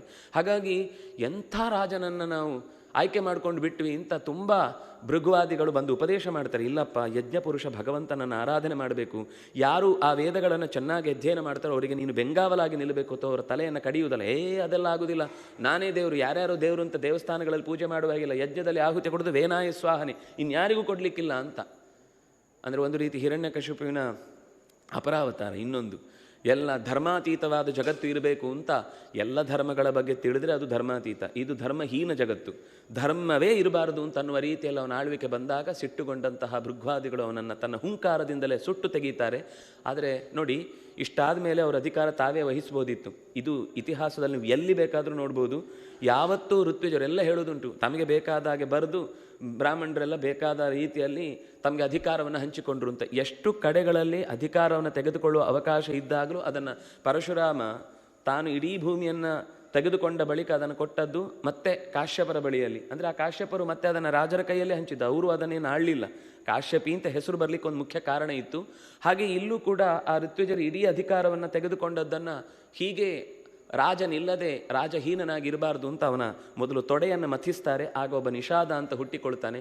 ಅವನಿಂದ ಆಳ್ವಿಕೆ ನಡೆಸೋದು ಸಾಧ್ಯ ಇಲ್ಲ ಅಂತ ಅವನನ್ನು ಕಳಿಸ್ಬಿಡ್ತಾರೆ. ಅವರು ದರೋಡೆಕೋರರಾಗಿ, ಕಾಡು ಜನರಾಗಿ, ಬೇಟೆಗಾರರಾಗಿ ಬದಲಾಗಿ ಹೊರಟು ಹೋಗ್ತಾರೆ. ಅವರನ್ನು ಬಿಟ್ಟುಬಿಡ್ತಾರೆ. ಮತ್ತೆ ಅವನ ತೋಳುಗಳನ್ನು ಮಥಿಸ್ತಾರೆ. ನಾವು ಇವತ್ತಿನ ಭಾಷೆಯಲ್ಲಿ ಹೇಳೋದಾದರೆ DNA ತೆಗೆಯುವುದು ಅಂತ. ಅಂದರೆ ಅದು ಋಷಿಗಳಿಗೆ ಆಗ ಗೊತ್ತಿದ್ದ ಸಂಗತಿ. ಅವನ ದೇಹದಿಂದ ತೆಗೆದ, ಯಾಕೆಂದರೆ ಅದು ವಂಶದ್ದಾಗಬೇಕು, ಅದೇ ವಂಶದಲ್ಲಿ. ಯಾಕೆಂದರೆ ಜೆನೆಟಿಕಲ್ ಫೋರ್ಸ್ ಇದ್ದರೆ ಮಾತ್ರ ಅಂಥದ್ದೊಂದು ತಾಕತ್ತು, ನೆಲವನ್ನು ಆಳುವ ಶಕ್ತಿ ಇರುತ್ತೆ. ನೀವು ಸುಮ್ಮನೆ ಯಾರನ್ನು ಎಲ್ಲರಿಗೂ ಆಳ್ವಿಕೆಯ ಶಕ್ತಿ ಇದೆ ಅಂತ ನೀವು ಇದ್ದವರನ್ನೆಲ್ಲ ತಂದು ಹಾಕಿದರೆ ಆಗದ ಹಾಗೆ, ಮತ್ತೆ ಪಾರುಪತ್ಯ ಯಾರಿಗೋ ಕೊಟ್ಟ ಹಾಗಾಗುತ್ತೆ. ಅದರಿಂದಾಗಿ ಅದು ಆ ಪರಂಪರೆಯಿಂದ ಬಂದ ಶಕ್ತಿಯಿಂದನೇ ಆಗಬೇಕು ಅಂತ ಆ ಋಷಿಗಳು ತಪಸ್ಸಿನ ಬಲದಿಂದ ಒಬ್ಬ ಅರ್ಚಿ ಅನ್ನುವಂತಹ ಒಬ್ಬಳು ಹೆಣ್ಣು ಮಗಳು, ಪೃಥು ಅನ್ನುವ ಇನ್ನೊಬ್ಬ ಗಂಡು ಮಕ್ಕಳನ್ನು ಪಡೀತಾರೆ. ಅವರಿಬ್ಬರು ಪ್ರತ್ಯೇಕವಾಗಿ ಅವರ ಸೃಷ್ಟಿ. ಆ ಅರ್ಚಿಯಲ್ಲಿ ಲಕ್ಷ್ಮೀದೇವಿಯ ಆವೇಶ ಇರುತ್ತೆ, ಪೃಥುವಿನಲ್ಲಿ ಭಗವಂತನ ಆವೇಶ ಇರುತ್ತೆ. ಹೀಗೆ ಅವರಿಬ್ಬರು ಬೆಳೆದು ನಿಂತಾಗ ಅಧಿಕಾರ ಅವನಿಗೆ ಕೊಟ್ಟು ತುಂಬ ಚೆನ್ನಾಗಿ ರಾಜ್ಯಭಾರ ಆಗುತ್ತೆ. ಆದರೆ ಆರಂಭದಲ್ಲಿ ತುಂಬ ಕಷ್ಟಪಡ್ತಾನೆ. ಯಾಕೆಂದರೆ ವೇನನ ದುರಾಡಳಿತದಿಂದ ಬೀಜಗಳೆಲ್ಲವೂ ಭೂಮಿಯ ಆಳಕ್ಕೆ ಸೇರಿದ್ದು ಮತ್ತೆ ಹೊರಕ್ಕೆ ಬಾರದಂತೆ, ಫಲವನ್ನು ಕೊಡದಂತೆ ಬರಡಾಗಿ ಹೋಗಿರುತ್ತೆ. ಇದರಿಂದಾಗಿ ಜನಗಳಿಗೆ ಟ್ಯಾಕ್ಸ್ ಕಟ್ಟಲಿಕ್ಕಾಗೋದಿಲ್ಲ. ನೀವು ನಮ್ಮ ಮೇಲೆ ಹೇಳ್ತಿದ್ದೀರಿ ಕಟ್ಟಿ ಅಂತ, ಆದರೆ ನಮಗೆ ಭೂಮಿಯಲ್ಲಿ ಏನೂ ಫಲವತ್ತತೆ ಇಲ್ಲ ಅಂತ ಒದ್ದಾಡಿದಾಗ ಭೂಮಿಯನ್ನು ಅವನು ನಿಗ್ರಹಿಸ್ಲಿಕ್ಕೆ ಹೋಗ್ತಾನೆ. ಭೂಮಿ ಒಂದು ಗೋವಿನ ರೂಪದಲ್ಲಿ ಓಡ್ತಾಳೆ. ಓಡಿದಾಗ ಎಲ್ಲಿ ಹೋದರೂ ಓಡುವುದನ್ನು ನಿಲ್ಲಿಸದೆ ಅವಳನ್ನು ಬೆನ್ನಟ್ಟಿದಾಗ ಮತ್ತೆ ವಾಪಸ್ಸು ಅವನಿಗೆ ಶರಣಾಗ್ತಾಳೆ. ನೀನೇ ನನ್ನನ್ನು ಉದ್ಧರಿಸಿದವ ಅಂತ ಹರಿಯನ್ನು ಸ್ತೋತ್ರ ಮಾಡುತ್ತಾಳೆ. ಯಾಕೆಂದರೆ ಅಲ್ಲಿ ಆವಿಷ್ಟನಾದ ಹರಿ ಇದ್ದದ್ದನ್ನು ಆಕೆ ಗುರುತಿಸಿ ಪ್ರಾರ್ಥಿಸ್ತಾಳೆ. ನೀನೇ ಹಿಂದೆ ವರಾಹ ರೂಪದಿಂದ ನನ್ನನ್ನು ಉದ್ಧರಿಸಿದವನು, ಈಗ ನನ್ನನ್ನು ನಿಗ್ರಹಿಸ್ತಿ ಅಂದರೆ ಏನರ್ಥ? ನಾನು ನಿಗ್ರಹಿಸ್ತಾ ಇರೋದು ನನ್ನ ಕೋಪಕ್ಕಾಗಿ ಅಲ್ಲ, ಈ ಪ್ರಜೆಗಳನ್ನು ರಕ್ಷಿಸಬೇಕಾದರೂ ರಾಜನಾಗಿ ನನ್ನ ಕರ್ತವ್ಯ. ಅದನ್ನು ನಡೆಸಲಿಕ್ಕಾಗಲಿಲ್ಲ ಅನ್ನೋದು ನನಗೆ ವ್ಯಥೆಯಿಂದ ನಿನ್ನನ್ನು ನಿಗ್ರಹಿಸ್ತಾ ಇದ್ದೇನೆ. ಇಲ್ಲ, ಅದೆಲ್ಲ ಬರಡಾಗಿ ಹೋಗಿದೆ. ದುಷ್ಟ ರಾಜರ ಕೈಯಲ್ಲಿ ಸಿಗಬಾರದು ಅಂತ ಅನ್ನುವ ದೃಷ್ಟಿಯಿಂದ ನಾವು ಸಂಪತ್ತನ್ನು ಅಡಗಿಸಿಡ್ತೇವೆ. ಸಜ್ಜನರಿಗೆ ಸಿಗದಂತಾದಾಗ, ದುಷ್ಟರ ಕೈಗೆ ಸಿಗುವಾಗ ಅದು ಮುಂದೆ ಇಡೀ ಅದರ ಮೂಲವನ್ನೇ ಕಳ್ಕೊಳ್ಳುತ್ತೆ ಅಂತ ಅನ್ನೋದು ನನಗೆ ಗೊತ್ತಿದ್ದ ಸಂಗತಿ. ಆದ್ರಿಂದ ಅದನ್ನು ಬಚ್ಚಿಟ್ಟಿದ್ದೇನೆ. ಆದರೆ ಈಗ ಅದನ್ನು ಮರಳಿ ಕೊಡಬೇಕು ಅಂದರೆ ನನಗೆ ಯಾರನ್ನಾದರೂ ಒಬ್ಬ ಕರುವನ್ನು ನೀನು ಒದಗಿಸಿಕೊಟ್ರೆ ನಾನು ಹಾಲು ಸುರಿಸಿ ನಿನ್ನ ಎಲ್ಲ ಸಂಪತ್ತನ್ನು ಒದಗಿಸ್ತೇನೆ ಅಂತ ಹೇಳಿದಾಗ ಸ್ವಯಂಭುವ ಮನುವನ್ನೇ ಕೇಳಿಕೊಂಡು ಕರುವನ್ನಾಗಿಸಿ ಈ ಭೂಮಿಗೆ ಮಾನವರು ಅಂತ ಅನ್ನಿಸುವುದಕ್ಕೆ ಬೇಕಾದ ಅನೇಕ ಧಾನ್ಯಗಳ ಬೆಳವಣಿಗೆಯನ್ನು ಕೊಡುವುದಕ್ಕೆ, ಅಂದರೆ ಧಾನ್ಯವು ಹಾಲಾಗಿ ಬಂತು ಅಂತಂದರೆ ಆ ಪುಷ್ಟಿಕರವಾದಂತಹ ಪೇಯವಾಗಿ ಸ್ವಯಂಭುವ ಮನುವಿನಿಂದ ಬಂತು. ಅದರಿಂದಾಗಿ ಅವನು ಮುಂದೆ ಆಡಳಿತವನ್ನು ನಡೆಸಿದ್ರಿಂದಾಗಿ ಪ್ರಜಾಪತಿಯಾಗಿ ಅವನು ಕಾರ್ಯವನ್ನು, ಮನ್ವಂತರಾಧಿಪನಾಗಿ ಕಾರ್ಯವನ್ನು ನಿರ್ವಹಿಸಿದ್ರಿಂದಾಗಿ ವೈವಸ್ವತ ಮನು ಅಂತ ನಾವು ಈಗ ನೋಡುವ ಹಾಗೆ ಆ ಕಾಲದಲ್ಲಿ ಸ್ವಯಂಭುವನು ಆ ಭೂಮಿಯ ಭಾರವನ್ನು ತಪ್ಪಿಸಿ ಅದಕ್ಕೆ ಬೇಕಾದ ಬೆಳೆಯನ್ನು ಕೊಡಿಸಿದವನು. ಬೃಹಸ್ಪತ್ಯಾಚಾರ್ಯರು ಮತ್ತೆ ಇನ್ನೊಂದು ಕರುವಾಗಿ ವೇದದ ಸಂಪತ್ತು ಅಡಗಿ ಹೋದದ್ದನ್ನು ಸ್ವೀಕರಿಸಿ ಲೋಕಕ್ಕೆ ಒಂದು ಕಡೆಯಿಂದ ಬೌದ್ಧಿಕ ಸಂಪತ್ತು, ಇನ್ನೊಂದು ಕಡೆಯಿಂದ ದೈಹಿಕ ಸಂಪತ್ತು, ಇದೆರಡನ್ನೂ ನೋಡಿ, ಅದೆರಡನ್ನು ಹೇಳಿದ್ದಲ್ಲಿ ಬೌದ್ಧಿಕವಾದ ವೇದ, ಶಾರೀರಿಕವಾದ ಅನ್ನ, ಇದೆರಡನ್ನೂ ಕೊಡಿಸುವಂತೆ ಸ್ವಯಂಭುವ ಮನು ಮತ್ತು ಬೃಹಸ್ಪತ್ಯಾಚಾರ್ಯರನ್ನು ಪ್ರಾರ್ಥಿಸಿ ಭೂಮಿಯಲ್ಲಿ ನಗರಗಳು ಹೇಗಿರಬೇಕು, ಪಟ್ಟಣಗಳು ಹೇಗಿರಬೇಕು, ಪುರಗಳು ಹೇಗಿರಬೇಕು, ಗ್ರಾಮಗಳು ಹೇಗಿರಬೇಕು, ಈ ಎಲ್ಲದಕ್ಕೂ ಒಂದು ಅಚ್ಚುಕಟ್ಟಾದ ನಿಯಮಗಳನ್ನು ಹಾಕಿ, ಅಂದರೆ ರಾಜನ ಮನೆತನಕ್ಕೆ ಸಂಬಂಧಪಟ್ಟವರೆಲ್ಲ ಪುರದಲ್ಲಿರಬೇಕು. ಪಟ್ಟಣ ಅಂತಂದಾಗ ವ್ಯಾಪಾರಿಗಳು ಬೇರೆ ದೇಶದವರು ಬಂದಾಗ ಹೇಗೆ ಅವರು, ಇದನ್ನೆಲ್ಲ ಆಚಾರ್ಯರು ಮಾತ್ರ ಈ ಶಬ್ದಗಳನ್ನು ಬಿಡಿಸಿ ಖೇಟ ಅಂದ್ರೇನು, ವಾಟಿ ಅಂದ್ರೇನು, ಗ್ರಾಮ ಅಂದ್ರೇನು, ಪಟ್ಟಣ ಅಂದ್ರೇನು, ಪುರ ಅಂದ್ರೇನು, ಇದಕ್ಕೆಲ್ಲದಕ್ಕೂ ವ್ಯತ್ಯಾಸ. ನಾವು ಎಲ್ಲವೂ ಒಂದೇ ಥರ ಪ್ರಯೋಗ. ಗ್ರಾಮ ಒಂದು ಶಬ್ದ, ಸ್ವಲ್ಪ ಎಲ್ಲಿ ನೆಟ್ವರ್ಕ್ ಸಿಗೋದಿಲ್ಲ, ಅದು ಈಗಲೂ ಅದೂ ಇಲ್ಲ, ಇನ್ನು ಕಾಡಿಗೆ ಹೋಗ್ಬೇಕಷ್ಟೇ. ನಮ್ಗೆ ಇವತ್ತು ಅದನ್ನು ಬೈಫರ್ಕೇಟ್ ಮಾಡಲಿಕ್ಕೆ ಆಗದಷ್ಟು ಪಟ್ಟಣಗಳು ಗ್ರಾಮಗಳು ಎಲ್ಲ ಒಟ್ಟಾಗಿ ಬಿಟ್ಟಿವೆ. ಆದರೆ ಆ ಕಾಲದ ಅದಕ್ಕೊಂದು ಲಕ್ಷಣಗಳನ್ನು ಹೇಳಿ ವ್ಯವಸ್ಥೆ ಮಾಡಿ ಒಂದು ಪೃಥಿವೀ ಅಂತ ಭೂಮಿಗೆ ಹೆಸರು ಬರಲಿಕ್ಕೆ ಕಾರಣನಾದ. ಅವನ ಆಸೆಯಂತೆ ಅವನಿಗೆ ಅಶ್ವಮೇಧ ಮಾಡುವ ಮನಸ್ಸಿತ್ತು. 99 ಅಶ್ವಮೇಧವನ್ನು ಮುಗಿಸಿದ. ಈ 99 ಅಶ್ವಮೇಧವನ್ನು ಮುಗಿಸಿದ ಬಳಿಕ 100ನೇದು ಮಾಡಲಿಕ್ಕಿತ್ತು. ಇಂದ್ರ ಅಪಹಾರ ಮಾಡಿದಾಗ ಅವನಿಗೆ ಸಿಟ್ಟಿನಿಂದ ಅವನನ್ನು ಅಟ್ಟಿಸಿಕೊಂಡು ಹೋದ. ಅವನು ಪಾಷಂಡ ಸ್ವರೂಪದಲ್ಲಿ, ಅಂದರೆ ಧರ್ಮ ನಿಯಮಗಳನ್ನೆಲ್ಲ ತೊರೆದವನ ರೂಪದಲ್ಲಿ ಓಡಾಡಿದಾಗ, ಅಂದರೆ ಇವನಿಗೆ ಯಜ್ಞ ಮಾಡಲಿಕ್ಕೆ ಆಗದ ಹಾಗೆ ಆಗಿ ಹೋಯಿತು. ಲೋಕದಲ್ಲಿ ಅನ್ನಿಸಿತು ಈ ಉಳಿದವರಿಗೆಲ್ಲ. ಅವನ ಪಾಖಂಡದಲ್ಲಿ ಏನು ಹೇಳ್ತಾನೆ ಅಂದರೆ, ನೀವೆಲ್ಲ ಯಾಗದಲ್ಲಿ ವ್ಯರ್ಥ ಮಾಡ್ತೀರಿ, ಸುಮ್ಮನೆ ಅದನ್ನು ಯಾರೋ ಪಾಪ ಹಸಿದವನಿಗೆ ಕೊಟ್ಟರೆ ತುಪ್ಪ ಅನ್ನೋದು ಎಷ್ಟು ಉದ್ಧಾರ ಆಗ್ತಿತ್ತು, ನೀವು ಯಾವುದೋ ಕಾರ್ಯಕ್ಕೆ ಉಪಯೋಗ ಮಾಡ್ತೀರಿ, ಸುಮ್ಮನೆ ಪ್ರತಿಮೆಗೆ ನೀರು ಹಾಲು ಹಾಕಿ ವೇಸ್ಟ್ ಮಾಡೋದಕ್ಕಿಂತ ಯಾರೊಬ್ಬ ಹಸಿದವನಿಗೆ ಕೊಟ್ಟರೆ ಚೆನ್ನಾಗಿರುತ್ತೆ ಅಂತೆಲ್ಲ ಹೇಳಿಕೊಂಡು ನೀವು ಮಾಡುವ ಯಾಗಕ್ಕೆ ನನಗೆ ಇಷ್ಟ ಇಲ್ಲ, ಅದಕ್ಕೋಸ್ಕರ ನಾನು ಕುದುರೆಯನ್ನು ಕೊಂಡು ಹೋಗ್ತಾ ಇದ್ದೇನೆ ಅಂತ ಹೇಳ್ತಾ ಹೋದಾಗ ಪಾಷಂಡ ಮತ, ಇಡೀ ಪಾಖಂಡ ಮತ ಊರಿನ ಎಲ್ಲ ಮಂದಿಗೆ ಹಬ್ಬಿ, ಓ ಇದು ಒಂದು ಹೊಸ ಥರದ ಯೋಚನೆಗಳು ಚೆನ್ನಾಗಿದೆ ಅಂತ. ಆಗಲೇ ಅದು ಬೀಜ ಬಿತ್ತಿತ್ತು. ಕೊನೆಗೆ ಅವನು ನಿಗ್ರಹಿಸಲಿಕ್ಕೆ ಹೋದಾಗ ಅಲ್ಲಿ ಭಗವಂತನೇ, ಚತುರ್ಮುಖನೇ ಬಂದು ಅವನನ್ನು ತಡೀತಾನೆ. ಅಂದರೆ ಅವನ ಮಗ ಕೊನೆಗೆ ಎಲ್ಲೋ ಅವನು ಮರೆಯಾಗ್ಬಿಡ್ತಾನೆ. ಇಂದ್ರ ಪಾಖಂಡ ಸ್ವರೂಪವನ್ನು ಮರೆಮಾಚಿ ಕುದುರೆಯನ್ನೆಲ್ಲೋ ಬಿಟ್ಟು ಹೋಗ್ತಾನೆ. ವಿಜಿತಾಶ್ವ ಅಂತ ಅನ್ನುವ ಮಗ, ಅವನಿಗೆ ವಿಜಿತಾಶ್ವ ಅಂತ ಆಮೇಲೆ ಹೆಸರು ಬಂತು ಅಂತ ಹೇಳ್ತಾರೆ. ಪೂರ್ವದ ಹೆಸರು ಉಲ್ಲೇಖ ಇಲ್ಲ. ಆ ಅಶ್ವವನ್ನು ಮತ್ತೆ ಮರಳಿ ತಂದು ಯಾಗ ಪೂರ್ಣ ಆಗುವುದಕ್ಕೆ ಬೇಕಾದ ಸಿದ್ಧತೆಯನ್ನು ನಡೆಸಿದ ಅಂತ. ಆಗ ಈಚೆಯಿಂದ ಪೃಥ್ವಿಗೂ ಆದೇಶ ಕೊಟ್ಟರು, ನೀನು ಮಾಡಿದ್ದು ತಪ್ಪು, ಹಾಗೆಲ್ಲ ಇಂದ್ರನನ್ನು ನಿಗ್ರಹಿಸಿ ಬಿಡ್ತೇನೆ ಅಂತ ಕೃತ್ಯವನ್ನು ಪ್ರಯೋಗ ಮಾಡಿ ಕೊಲ್ಲುವುದಕ್ಕೆ ಪ್ರಯತ್ನ ಮಾಡ್ತಾನೆ. ಇದು ತಪ್ಪು ಅಂತ ಒಂದು ಕಡೆಯಿಂದ ಚತುರ್ಮುಖ ಹೇಳ್ತಾನೆ. ಆ ಕಡೆಯಿಂದ ನಾರಾಯಣನೇ ಇಂದ್ರನನ್ನು ಕರ್ಕೊಂಡು ಬಂದು ಇವನ ಹತ್ರ ಹೇಳ್ತಾನೆ, ನೀನು ಮಾಡುವುದು ತಪ್ಪು, ಕ್ಷಮೆ ಕೇಳೋನ ಹತ್ರ ಅಂತ. ಹೀಗೆ ಇಬ್ಬರತ್ರನೂ ಸಂಧಾನ ಮಾಡಿಸಿ ಕೊನೆಗೆ ಭೂಮಿಯಲ್ಲಿ ಆ ರೀತಿ, ಯಾಕಂದರೆ ದೊಡ್ಡ ಸ್ಥಾನದಿಂದ ದ್ವೇಷ ಬೆಳೆದ್ರೆ ಅದನ್ನು ಒದ್ದಾಡುವುದು ಮಧ್ಯದ ಲೋಕ ಒದ್ದಾಡುತ್ತೆ, ಸಜ್ಜನರು ಒದ್ದಾಡ್ತಾರೆ. ಹೀಗಾಗಿ ಇಬ್ಬರ ಕಡೆಯಿಂದಲೂ ಅದಕ್ಕೆ ಪುನಃಸಂಧಾನ ಮಾಡಿ ವಿಜಿತಾಶ್ವ, ಧೂಮ್ರಕೇಶ, ಹರಿಯಕ್ಷ, ದ್ರವಿಣ ಮತ್ತು ವೃಕ ಅಂತ 5 ಜನ ಮಕ್ಕಳಿರ್ತಾರೆ. ಅದರ ಪರಂಪರೆಯಲ್ಲಿ ಪೃಥುವಿನ ವಂಶದಲ್ಲಿ ಮುಂದೆ ಒಬ್ಬ ಹವಿರ್ಧಾನ ಅಂತ ಬರ್ತಾನೆ. ಆ ಹವಿರ್ಧಾನನ ಮಗನೇ ಬರ್ಹಿಷ್ಮಾನ್. ಈ ಬರ್ಹಿಷ್ಮಾನಿಗೆ ಇನ್ನೊಂದು ಹೆಸರಿತ್ತು, ಪ್ರಾಚೀನವೀತಿ ಅಂತ. ಇವನಿಗೆ ಯಾಕೆ ಪ್ರಾಚೀನವೀತಿ ಅಂತ ಹೆಸರು ಬಂತಂದರೆ, ಅವನಿಗೆ ಎಲ್ಲಿ ಜಾಗ ಚಂದ ಕಂಡಿತು ಅಂದ ತಕ್ಷಣ ಅಲ್ಲಿ ದರ್ಬೆ ಹಾಸೋದು ಹೋಮ ಮಾಡೋದು, ಎಲ್ಲಿ ಕಂಡ್ರೂ ಹೋಮ ಮಾಡದ ಜಾಗ ಇರಬಾರ್ದು ಅಂತ ಅವನದೊಂದು ಸಂಕಲ್ಪ. ಆದರೆ ಆ ಸಂಕಲ್ಪದ ಉದ್ದೇಶ ಇದ್ದದ್ದು, ನಾನು ತುಂಬ ಹೋಮ ಮಾಡಿದ್ದೇನೆ ಅಂತ ಲೋಕದಲ್ಲಿ ಎಲ್ಲರಿಗೂ ಗೊತ್ತಾಗಬೇಕು ಅಂತ ಕಾಮ್ಯವಾದ ದೃಷ್ಟಿಯಲ್ಲಿ ಮಾಡಿದ ಕರ್ಮವಾಗಿತ್ತು. ಲಕ್ಷಾಂತರ ಯಾಗಗಳನ್ನು ಮಾಡಿದ್ದ. ನಾರದರು ಭೇಟಿಯಾದಾಗ ಅವನಿಗೆ ನಾರದರ ಹತ್ರ ಕೇಳಬೇಕು ಅನ್ನಿಸ್ತು, ನನ್ನ ಬಗ್ಗೆ ಏನು ಮಾತಾಡ್ತಾರೆ ಜನ, ಎಷ್ಟೆಲ್ಲ ಯಾಗ ಮಾಡ್ತಾ ಇದ್ದೀನಿ, ನನ್ನನ್ನು ಏನು ಅಂತ ಗುರುತಿಸ್ತಾರೆ ಜನ ಯಾಗದಲ್ಲಿ. ಯಾಕೆಂದರೆ ಇಲ್ಲಿ ತನಕ ಇಷ್ಟು ಯಾಗ ಮಾಡಿದವರು ಗಿನ್ನಿಸ್ ದಾಖಲೆ ಯಾರೂ ಮುಟ್ಟಿಲ್ಲ. ನಾನು ಅಂಥದ್ದು ಮಾಡಿದ್ದೇನೆ, ನನ್ನ ಹೆಸರು ಅಲ್ಲಿರಬೇಕು, ನಮಗೆ ದೇವರು ಬೇಕು, ಧರ್ಮ ಬೇಕು, ಸಂಸ್ಕೃತಿ ಬೇಕು, ಯಾವುದು ಬೇಕು ಅಂತ ಅನ್ನೋದಿಲ್ಲ. ನಮಗೆ ಗಿನ್ನಿಸ್ ದಾಖಲೆಯಲ್ಲಿ ಗುರುತಾಗಬೇಕು, ಇಷ್ಟೇ ತಲೆಯಲ್ಲಿ ಇದ್ದ ಹಾಗೆ ಅವನು ಮಾತಾಡ್ತಾನೆ. ಅದಕ್ಕೆ ನಾರದರು ಮಾತಾಡೋದಿಲ್ಲ. ಆಕಾಶ ನೋಡ್ತಾರೆ, ಅವನ ಮುಖ ನೋಡ್ತಾರೆ, ಆಕಾಶ ನೋಡ್ತಾರೆ, ಅವನ ಮುಖ ನೋಡ್ತಾರೆ. ಏನು ನನ್ನ ಸರಿಯಾಗಿ ಹೇಳಿ, ಏನು ವಿಷಯ ಆಯಿತು ಅಂತ. ನೀನು ಎಷ್ಟು ಇಲ್ಲಿ ತನಕ ಲಕ್ಷ ಲಕ್ಷ ಯಾಗಗಳಲ್ಲಿ ಆಡುಗಳನ್ನು ಬಲಿ ಕೊಟ್ಟಿದೆಯೋ ಅದು ನೀನು ಕಾಮ್ಯ ಉದ್ದೇಶದಿಂದ ಮಾಡಿದ್ದಾದ್ರಿಂದ ನೋಡಲ್ಲಿ ಆಕಾಶ ಅಂತ ತೋರಿಸಿದರೆ ಲಕ್ಷಾಂತರ ಆಡುಗಳು ಅವನ ಕಡೆಗೆ ಕೆಂಗಣ್ಣು ಬಿರಿದುಕೊಂಡು ತಲೆಯನ್ನು ಕೆಳಕ್ಕೆ ಹಾಕಿಕೊಂಡು ನೆತ್ತರು ಜೋಲುವ ಮೋರೆಯನ್ನು, ಯಾವಾಗ ನಾವು ಮನುಷ್ಯರಾಗ್ತೇವೆ, ನೀನು ಯಾವಾಗ ಆಡಾಗ್ತಿ, ನಾವು ಯಾವಾಗ ನಿನ್ನನ್ನು ಕಟ್ಟು ಮಾಡಿ ನಾವು ನಮ್ಮ ಬೇಕಾದ ಆಹಾರವನ್ನು ಸ್ವೀಕರಿಸ್ತೇವೆ ಅಂತ ಕಾಯ್ತಾ ಇದ್ದಾರೆ ಅಂತ. ಎದೆ ಒಡೆದೋಯ್ತು ಒಂದು. ನಾನು ಮಾಡಿದ್ದು ಯಾಗ ಎಂಥ ಪುಣ್ಯಕರ್ಮ, ಎಂಥ ಎತ್ತರದ ಕರ್ಮ ಅಂತ ಅಂದ್ಕೊಂಡ್ರೆ ಇಷ್ಟು ಸರ್ತಿ ಹುಟ್ಟಬೇಕು ಬರ್ಲಿಕ್ಕ. ಈಗ ಅದು ಒಂದಲ್ಲ, ಒಂದಕ್ಕೆ ಪ್ರತ್ಯೇಕ ಸರ್ತಿ ಹುಟ್ಟು ಬರಬೇಕಲ್ವ. ಹಾಗಾಗಿ ಎಷ್ಟೋ ಸರ್ತಿ ದಾರಿಯಲ್ಲಿ ಹೋಗುವಾಗ ನಾಯಿಯನ್ನು ಎಳ್ಕೊಂಡು ಹೋಗೋರನ್ನು ನೋಡುದು ನಾನು.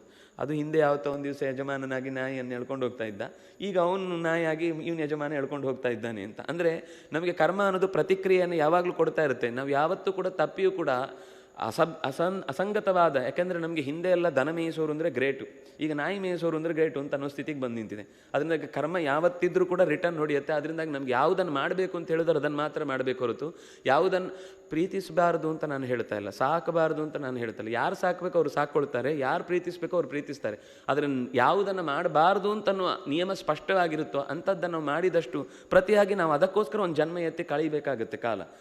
ಕೊನೆಗೆ ಅವನಿಗೆ ಹಾಗಾದರೆ ಇದರಿಂದ ನನಗೆ ಪರಿಹಾರ ಏನು ಅಂದರೆ ಭಗವಂತನೇ ನೆಲಿನಿಲ್ಲ. ಅದಕ್ಕೊಂದು ಚಂದದ ಕಥೆಯನ್ನು ಹೇಳ್ತೇನೆ ಅಂತ ಹೇಳಿ ಒಂದು ಸುಂದರವಾದ ಕಥೆ ಹೇಳ್ತಾನೆ. ಪುರಂಜನ ಅಂತ ಒಬ್ಬ ರಾಜ ಇದ್ದ. ಅವನಿಗೊಬ್ಬ ಒಳ್ಳೆ ಗೆಳೆಯ ಇದ್ದ. ಅವನು ನಿಲ್ತಿದ್ದ, ಕೂತ್ರೆ ಅಂದರೆ ಅವನ ಜೊತೆಗೇನೆ ಎಲ್ಲ ಸಹಾಯ ಮಾಡಬೇಕು. ನಿನಗೇನು ಅವನೇನಾದರೂ ಬೇಕು ಅಂತ ಅಂದ್ಕೊಳ್ಳೋಗಿ ಅವ್ನು ತಂದು ಕೊಡ್ತಿದ್ದ. ಅವನು ಎಲ್ಲಿವರೆಗೆ ಅಂದರೆ ಉಸಿರಾಡಬೇಕು ಅಂದರೂ ಅವನು ಸಹಾಯ ಮಾಡ್ತಿದ್ದ ಅನ್ನುವಷ್ಟು. ಅಂದರೆ ಅದನ್ನು ಹೇಳುವಾಗ ಒಂದು ಶರೀರದಲ್ಲಿ ಎರಡು ಪ್ರಾಣ ಅಂತಿದ್ದ ಹಾಗೆ ಇಬ್ಬರು ಒಟ್ಟಿಗೆ ಒಂದೇ ಶರೀರದಲ್ಲಿ ಇದ್ದಾರೆ ಅನ್ನುವಷ್ಟು ಆತ್ಮೀಯ. ಅವನ ಹೆಸರು ಗೊತ್ತಿಲ್ಲದವನು ಅಂತ, ಅವಿಜ್ಞಾತ ಅಂತ ಅವನ ಹೆಸರು. ಅವರಿಬ್ಬರು ಒಟ್ಟಿಗೆ ಇರ್ತಾರೆ. ಆದರೆ ಅವನು ಎಷ್ಟು ಸಹಾಯ ಮಾಡಿದ್ರು ಒಂದು ದಿವಸ ಅವನನ್ನು ಕರೆದು, ನೀನು ನನಗೆ ಸಹಾಯ ಮಾಡಿದ್ದಿ, ನಿನ್ನಿಂದ ತುಂಬ ಉಪಕಾರ ಆಯಿತು ಅಂತ ಹೇಳ್ತಿರ್ಲಿಲ್ಲ. ಮತ್ತು ಅವನನ್ನು ಲೆಕ್ಕಕ್ಕೆ ತಗೊಳ್ತಿರಲಿಲ್ಲ. ಎಲ್ಲಿಯಾದರೂ ಹೋದಾಗ ಅವನನ್ನು, ಈ ಸಾಮಾನ್ಯ ನಮ್ಮನ್ನು ಕರ್ಕೊಂಡು ಬಂದವರನ್ನು ವಾಹನದಲ್ಲಿ ಯಾರಾದರೂ ಚಾಲಕರಿದ್ದರೆ ಅವರನ್ನು ಮರ್ತೇ ಬಿಡೋದು. ಅವ್ರ ಪಾಪ ಎಲ್ಲಿ ತಿಂತಾರೋ ಏನು ಮಾಡ್ತಾರೋ ನಾವು ಅವ್ರನ್ನ ಲೆಕ್ಕಕ್ಕೆ ತಗೊಳ್ಳೋದಿಲ್ಲ. ಹಾಗೆ ಅವನನ್ನು ಒಂದು ಡ್ರೈವರ್ ಥರ, ಅವನು ಎಲ್ಲೋ ಹೊರಗೇನೆ ಇರ್ತಾನೆ, ಅವನು ನೋಡೋದೇ ಇಲ್ಲ. ಆದರೂ ಅವನು ಸಿಟ್ಟು ಮಾಡ್ಕೊಳ್ತಿರ್ಲಿಲ್ಲ. ನನಗೆ ಅವನ ಬಗ್ಗೆ ಜೊತೆಗೆ ಯಾವಾಗಲೂ ಇರಬೇಕು ಅಂತ ಒಟ್ಟಿಗೆ ಬರ್ತಿದ್ದ. ಅವನಿಗೆ ಈ ಓಡಾಡ್ತಾ ನಾನು ಒಂದು ಒಳ್ಳೆ ಜಾಗದಲ್ಲಿ ನೆಲೆ ಊರಬೇಕು ಅಂತ ಅವನು ಹುಡುಕಾಟ ನಡೆಸ್ತಾ ಹೋಗ್ತಾನೆ. ಒಂದು ಹಿಮಾಲಯದ ತಪ್ಪಲಿನಿಂದ ಕೆಳಭಾಗಕ್ಕೆ ಒಂದು ಭಾರತ ಅಂತ ದೇಶ ಸಿಗುತ್ತೆ ಅವನಿಗೆ. ಆ ದೇಶಕ್ಕೆ ಬರ್ತಾನೆ. ಬಂದಾಗ ಅಲ್ಲೊಂದು ಅವನಿಗೆ ಒಳ್ಳೆಯ ಊರು ಸಿಗುತ್ತೆ. ಎಂಥ ಊರು ಅಂದರೆ ಸಮೃದ್ಧವಾದ ಊರು. ನಾವು ಈ ಮನೆಗಳನ್ನು ಇವತ್ತೆಲ್ಲ ತಗೊಳ್ಳುವಾಗ ಫುಲ್ ಫ್ಲೆಡ್ಜ್ ಅಂತ ಎಲ್ಲ ಅದರಲ್ಲಿ ಈಗಲೇ ಸಿದ್ಧ ಇರುತ್ತೆ. ನೀವು ಅರಿಶಿನ ಕುಂಕುಮ ಇಟ್ಕೊಂಡು ಒಳಗೆ ಹೋದರೆ ಆಯ್ತು, ಎಲ್ಲ ಅಲ್ಲೇ ಇರುತ್ತೆ. ಪಾತ್ರೆ, ಪರಡಿ, ಅಡಿಗೆ ಮನೆಗೆ ಬೇಕಾದ ಗ್ಯಾಸು ಎಲ್ಲ ರೆಡಿ ಇರುತ್ತೆ. ಹೆಂಡತಿ ಮಕ್ಕಳೊಂದು ಬಹುಶಃ ಕೊಡಲಿಕ್ಕಿಲ್ಲ, ಬಿಟ್ಟರೆ ಎಲ್ಲವನ್ನು ಒಟ್ಟಿಗೆ ರೆಡಿ ಮಾಡಿ ಇಟ್ಟಿರ್ತಾರೆ. ಅಂಥದ್ದೊಂದು ಮನೆ ಸಿಗುತ್ತೆ ಅವನಿಗೆ. ಖುಷಿಯಾಗುತ್ತೆ. ಎಂಥ ಬಾಗಿಲು, ಎಂಥ ಮನೆ, ಎಂಥ ಕಿಟಕಿಗಳು, ಎಂಥ ಬಣ್ಣ, ಎಂಥ ಆಕೃತಿ, ಎಲ್ಲ ನೋಡ್ಲಿಕ್ಕೆ ಚೆನ್ನಾಗಿರುತ್ತೆ. ಪೂರ್ವದಲ್ಲಿ ಪ್ರಧಾನವಾದ 5 ಬಾಗಿಲುಗಳಿರ್ತವೆ. ಉತ್ತರಕ್ಕೆ ಮತ್ತು ದಕ್ಷಿಣಕ್ಕೊಂದು ಮಹಾಬಾಗಿಲುಗಳಿರ್ತವೆ. ಇನ್ನು ಆ ಇಡೀ ಒಂದು ಬೆಟ್ಟದ ಹಾಗೆ ಒಂದು ಆ ಅರಮನೆ ಇರುತ್ತೆ. ಅದರ ಬುಡದಲ್ಲಿ 2 ಬಾಗಿಲುಗಳಿರ್ತವೆ. ಇದು ರಹಸ್ಯವಾಗಿ ತಪ್ಪಿಸಿಕೊಳ್ಳಿಕ್ಕೆ ಬೇಕಾದ ಅಂಶ ಅಂತ ಅನ್ನುವ ಹಾಗೆ ಆ ಇಡೀ ಪಟ್ಟಣ ಇರುತ್ತೆ. ಅಲ್ಲಿ ಈಗಾಗಲೇ ಒಬ್ಬಳು ಪುರಂಜನಿ ಅಂತ ಅನ್ನೋಳೊಬ್ಬಳು ರಾಣಿ ಇರ್ತಾಳೆ. ಅವಳು ಯಾವಾಗಲೂ ಓಡಾಡುವಾಗ ಅವಳ ಹಿಂದೆ ಒಂದು ಸರ್ಪ ಇರುತ್ತೆ. ಅದು ಯಾವಾಗಲೂ ಅವಳನ್ನು ರಕ್ಷಿಸ್ತಾ ಇರುತ್ತೆ. ಆ 5 ಹೆಡೆಯ ಸರ್ಪ ಅವಳ ಜೊತೆಗೆ ಇದ್ದು ಓಡಾಡುವಾಗ ಅವಳ ಜೊತೆಗೆ ಇನ್ನು ಸಬಾರ್ಡಿನೇಟ್ಗಳು 10 ಜನ, 5 ಜನ ಈ ಕಡೆ 5 ಜನ ಈ ಕಡೆ. ಅದರ ಜೊತೆಗೆ ಒಬ್ಬ ಮುಖ್ಯ ನಾಯಕ ಇರ್ತಾನೆ. ಅವನು ಹೇಳಿದ ಹಾಗೆ ಈ ಕಡೆ 5 ಜನ ನಿಲ್ಲಿ ಅಂದರೆ ನಿಲ್ಲಬೇಕು, ಕೂಡಿ ಅಂದರೆ ಕೂಡಬೇಕು, ಆ ರೀತಿ ನೋಡ್ಕೊಳ್ಳೋರು ಇರ್ತಾರೆ. ಇವನಿಗೆ ಅವಳನ್ನು ನೋಡಿದ ತಕ್ಷಣ ಆಸೆ ಆಯಿತು. ರಾಜ್ಯನೂ ಸಿಗುತ್ತೆ, ಹುಡುಗಿನೂ ಸಿಗ್ತಾಳೆ. ಚಾನ್ಸು ಅಂತ ಹೇಳಿ ಅವಳನ್ನು ಪ್ರೇಮ ನಿವೇದಿಸಿದ, ಪ್ರಪೋಸಲ್ ಇಟ್ಟ. ಅವಳು ತಕ್ಷಣ ಒಪ್ಪಿಕೊಂಡ್ಳು. ಇವನಿಗೆ ಇಷ್ಟ ಆಯಿತು. ಗಾಂಧರ್ವ ವಿವಾಹದಿಂದ ಮದುವೆ ಆದರು. ಮದುವೆ ಆಗಿ ಅಲ್ಲೇ ಉಳಿದು ಬಿಟ್ಟ. ತನ್ನ ಸ್ವಂತ ಸಂಪಾದನೆಯಿಂದ ಗೆಲ್ಲಬೇಕು ಅಂತ ಯೋಚನೆ ಬರಲಿಲ್ಲ. ಈಗ ಇದೆಯಲ್ವ, ಇದನ್ನು ಮಜಾ ಮಾಡೋಣ ಅಂತ ಅಲ್ಲೇ ಇದ್ದು ಬಿಟ್ಟ. ಆದರೆ ಆ ಬಾಗಿಲಿನಲ್ಲಿ ಹೋಗಲಿಕ್ಕೆ ಅವನಿಗೆ ಯಾವ್ಯಾವ ಬಾಗಿಲಿನಲ್ಲಿ ಹೋಗಲಿಕ್ಕೆ ಯಾವಾಗಲೂ ಅವಳೇ ನಿರ್ಧಾರ ಮಾಡಿದಂತಹ ಒಂದಿಷ್ಟು ಜನ ಇರ್ತಿದ್ರು. ಇಬ್ಬರಿಬ್ಬರು ಮಿತ್ರರು. ಹೋಗಬೇಕಾದ ಪ್ರದೇಶವನ್ನು ಅವಳೇ ಡಿಸೈಡ್ ಮಾಡೋದು. ಇವನು ಹೊರಗೆ ಹೋಗಬೇಕು ಅಂದರೆ ಒಂದೊಂದು ಬಾಗಿಲಿನಿಂದ ಒಂದೊಂದು ಆ ಬಾಗಿಲುಗಳಿಗೆ ಏನೇನೋ ಹೆಸರು ಹೇಳ್ತಾರೆ. ನಳಿನಿ, ನಾಳಿನಿ, ರಸಜ್ಞ, ಸುಪರ್ಣ ಅಂತ ಈ ಥರ ಒಂದಿಷ್ಟು ಹೆಸರುಗಳಿವೆ, ಬಹಳ ಚೆನ್ನಾಗಿದೆ. ಅದನ್ನು ಪ್ರತ್ಯೇಕವಾಗಿ ನೋಡಿದರೆ ಒಂದು ಆಶ್ಚರ್ಯಕರ ಸಂಗತಿ, ಎಷ್ಟು ಪೂರ್ವ ಸಿದ್ಧತೆಗಳೊಂದಿಗೆ ಆ ಕಥೆಯನ್ನು ನಿರೂಪಣೆ ಮಾಡಿದ್ದಾರೆ ಅಂತ. ಅಂದರೆ ಇದು ನಾವು ಇವತ್ತು ಟೂ ಡೈಮೆನ್ಷನ್ ಹೇಳ್ತೇವೆ, ಇದು 100 ಡೈಮೆನ್ಷನ್ಗಳಲ್ಲಿ ತೆರ್ಕೊಳ್ಳುವ ಕಥೆ. ಸರಿ, ಒಳಗಿನಿಂದ ಆ ಹೊರಗೆ ಹೋಗುವ ದಾರಿಯಲ್ಲೆಲ್ಲ ಇವಳದ್ದೇ ಕಂಟ್ರೋಲು. ಇವಳು ಹೇಳಿದರೆ ಕೇಳ್ತಾಳೆ, ಇವ್ರು ಬೇಡ ಅಂತಂದರೆ ಹೋಗ್ಲಿಕ್ಕಿಲ್ಲ ಅವತ್ತು. ಆ ರೀತಿ ತಿರುಗಾಡಿ ಒಂದು ಸರ್ತಿ ಬೇಟೆಗೆ ಹೋಗಬೇಕು ಅಂತ ಅನಿಸುತ್ತೆ.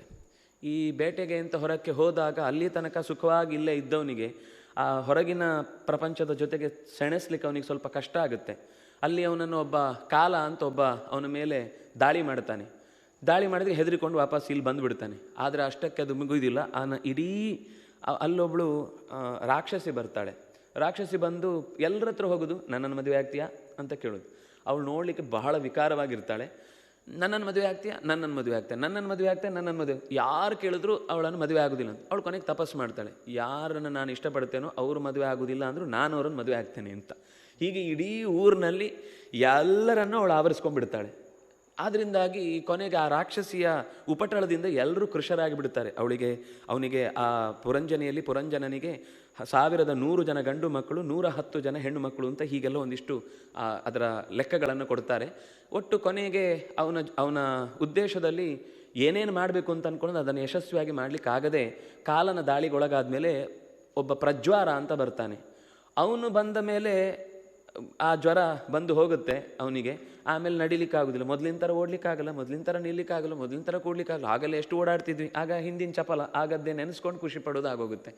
ಆಮೇಲೆ ನಿಧಾನಕ್ಕೆ ಇನ್ನೊಬ್ಬ ದಾಳಿ ಮಾಡ್ತಾನೆ, ಯವನ ಭಯ ಅಂತ. ಮತ್ತು ಕೊನೆಗೊಬ್ಬ ದಾಳಿ ಮಾಡಿದವ ಮೃತ್ಯು ಇಡೀ ಪಟ್ಟಣವನ್ನು ಧ್ವಂಸ ಮಾಡಿ ಬಿಡ್ತಾನೆ. ಆ ಗಂಧರ್ವ ಅವನ ಹತ್ರ ಒಂದು ದೊಡ್ಡ ಸೈನ್ಯ ಇರುತ್ತೆ, 360 ಬ್ಲ್ಯಾಕ್ ಕ್ಯಾಟ್ಸು, 360 ವೈಟ್ ಕ್ಯಾಟ್ಸು ಎಲ್ಲ ಸೇರಿಕೊಂಡು ಒಟ್ಟಿಗೆ ಬಂದು ಅವನ ಮೇಲೆ ದಾಳಿ ಮಾಡಿ ಪುರವನ್ನು ಧ್ವಂಸ ಮಾಡಿಬಿಡ್ತಾರೆ. ಅವನಿಗೂ ಕೂಡ ಬದುಕಲಿಕ್ಕಾಗದೆ ದೇಹತ್ಯಾಗ ಮಾಡ್ತಾನೆ. ಆಗಲೂ ತ್ಯಾಗ ಮಾಡುವಾಗ ಪುರಂಜನಿಯನ್ನೇ ನೆನಪಿಸ್ಕೊಂಡು ಸಾಯ್ತಾನೆ.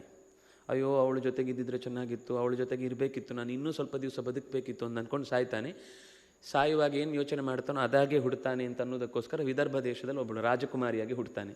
ರಾಜಕುಮಾರಿಯಾಗಿ ಹುಟ್ಟಿ ಪಾಂಡ್ಯದಲ್ಲಿ ಒಬ್ಬ ಮಲಯಧ್ವಜ ಅಂತ ರಾಜ ಇರ್ತಾನೆ.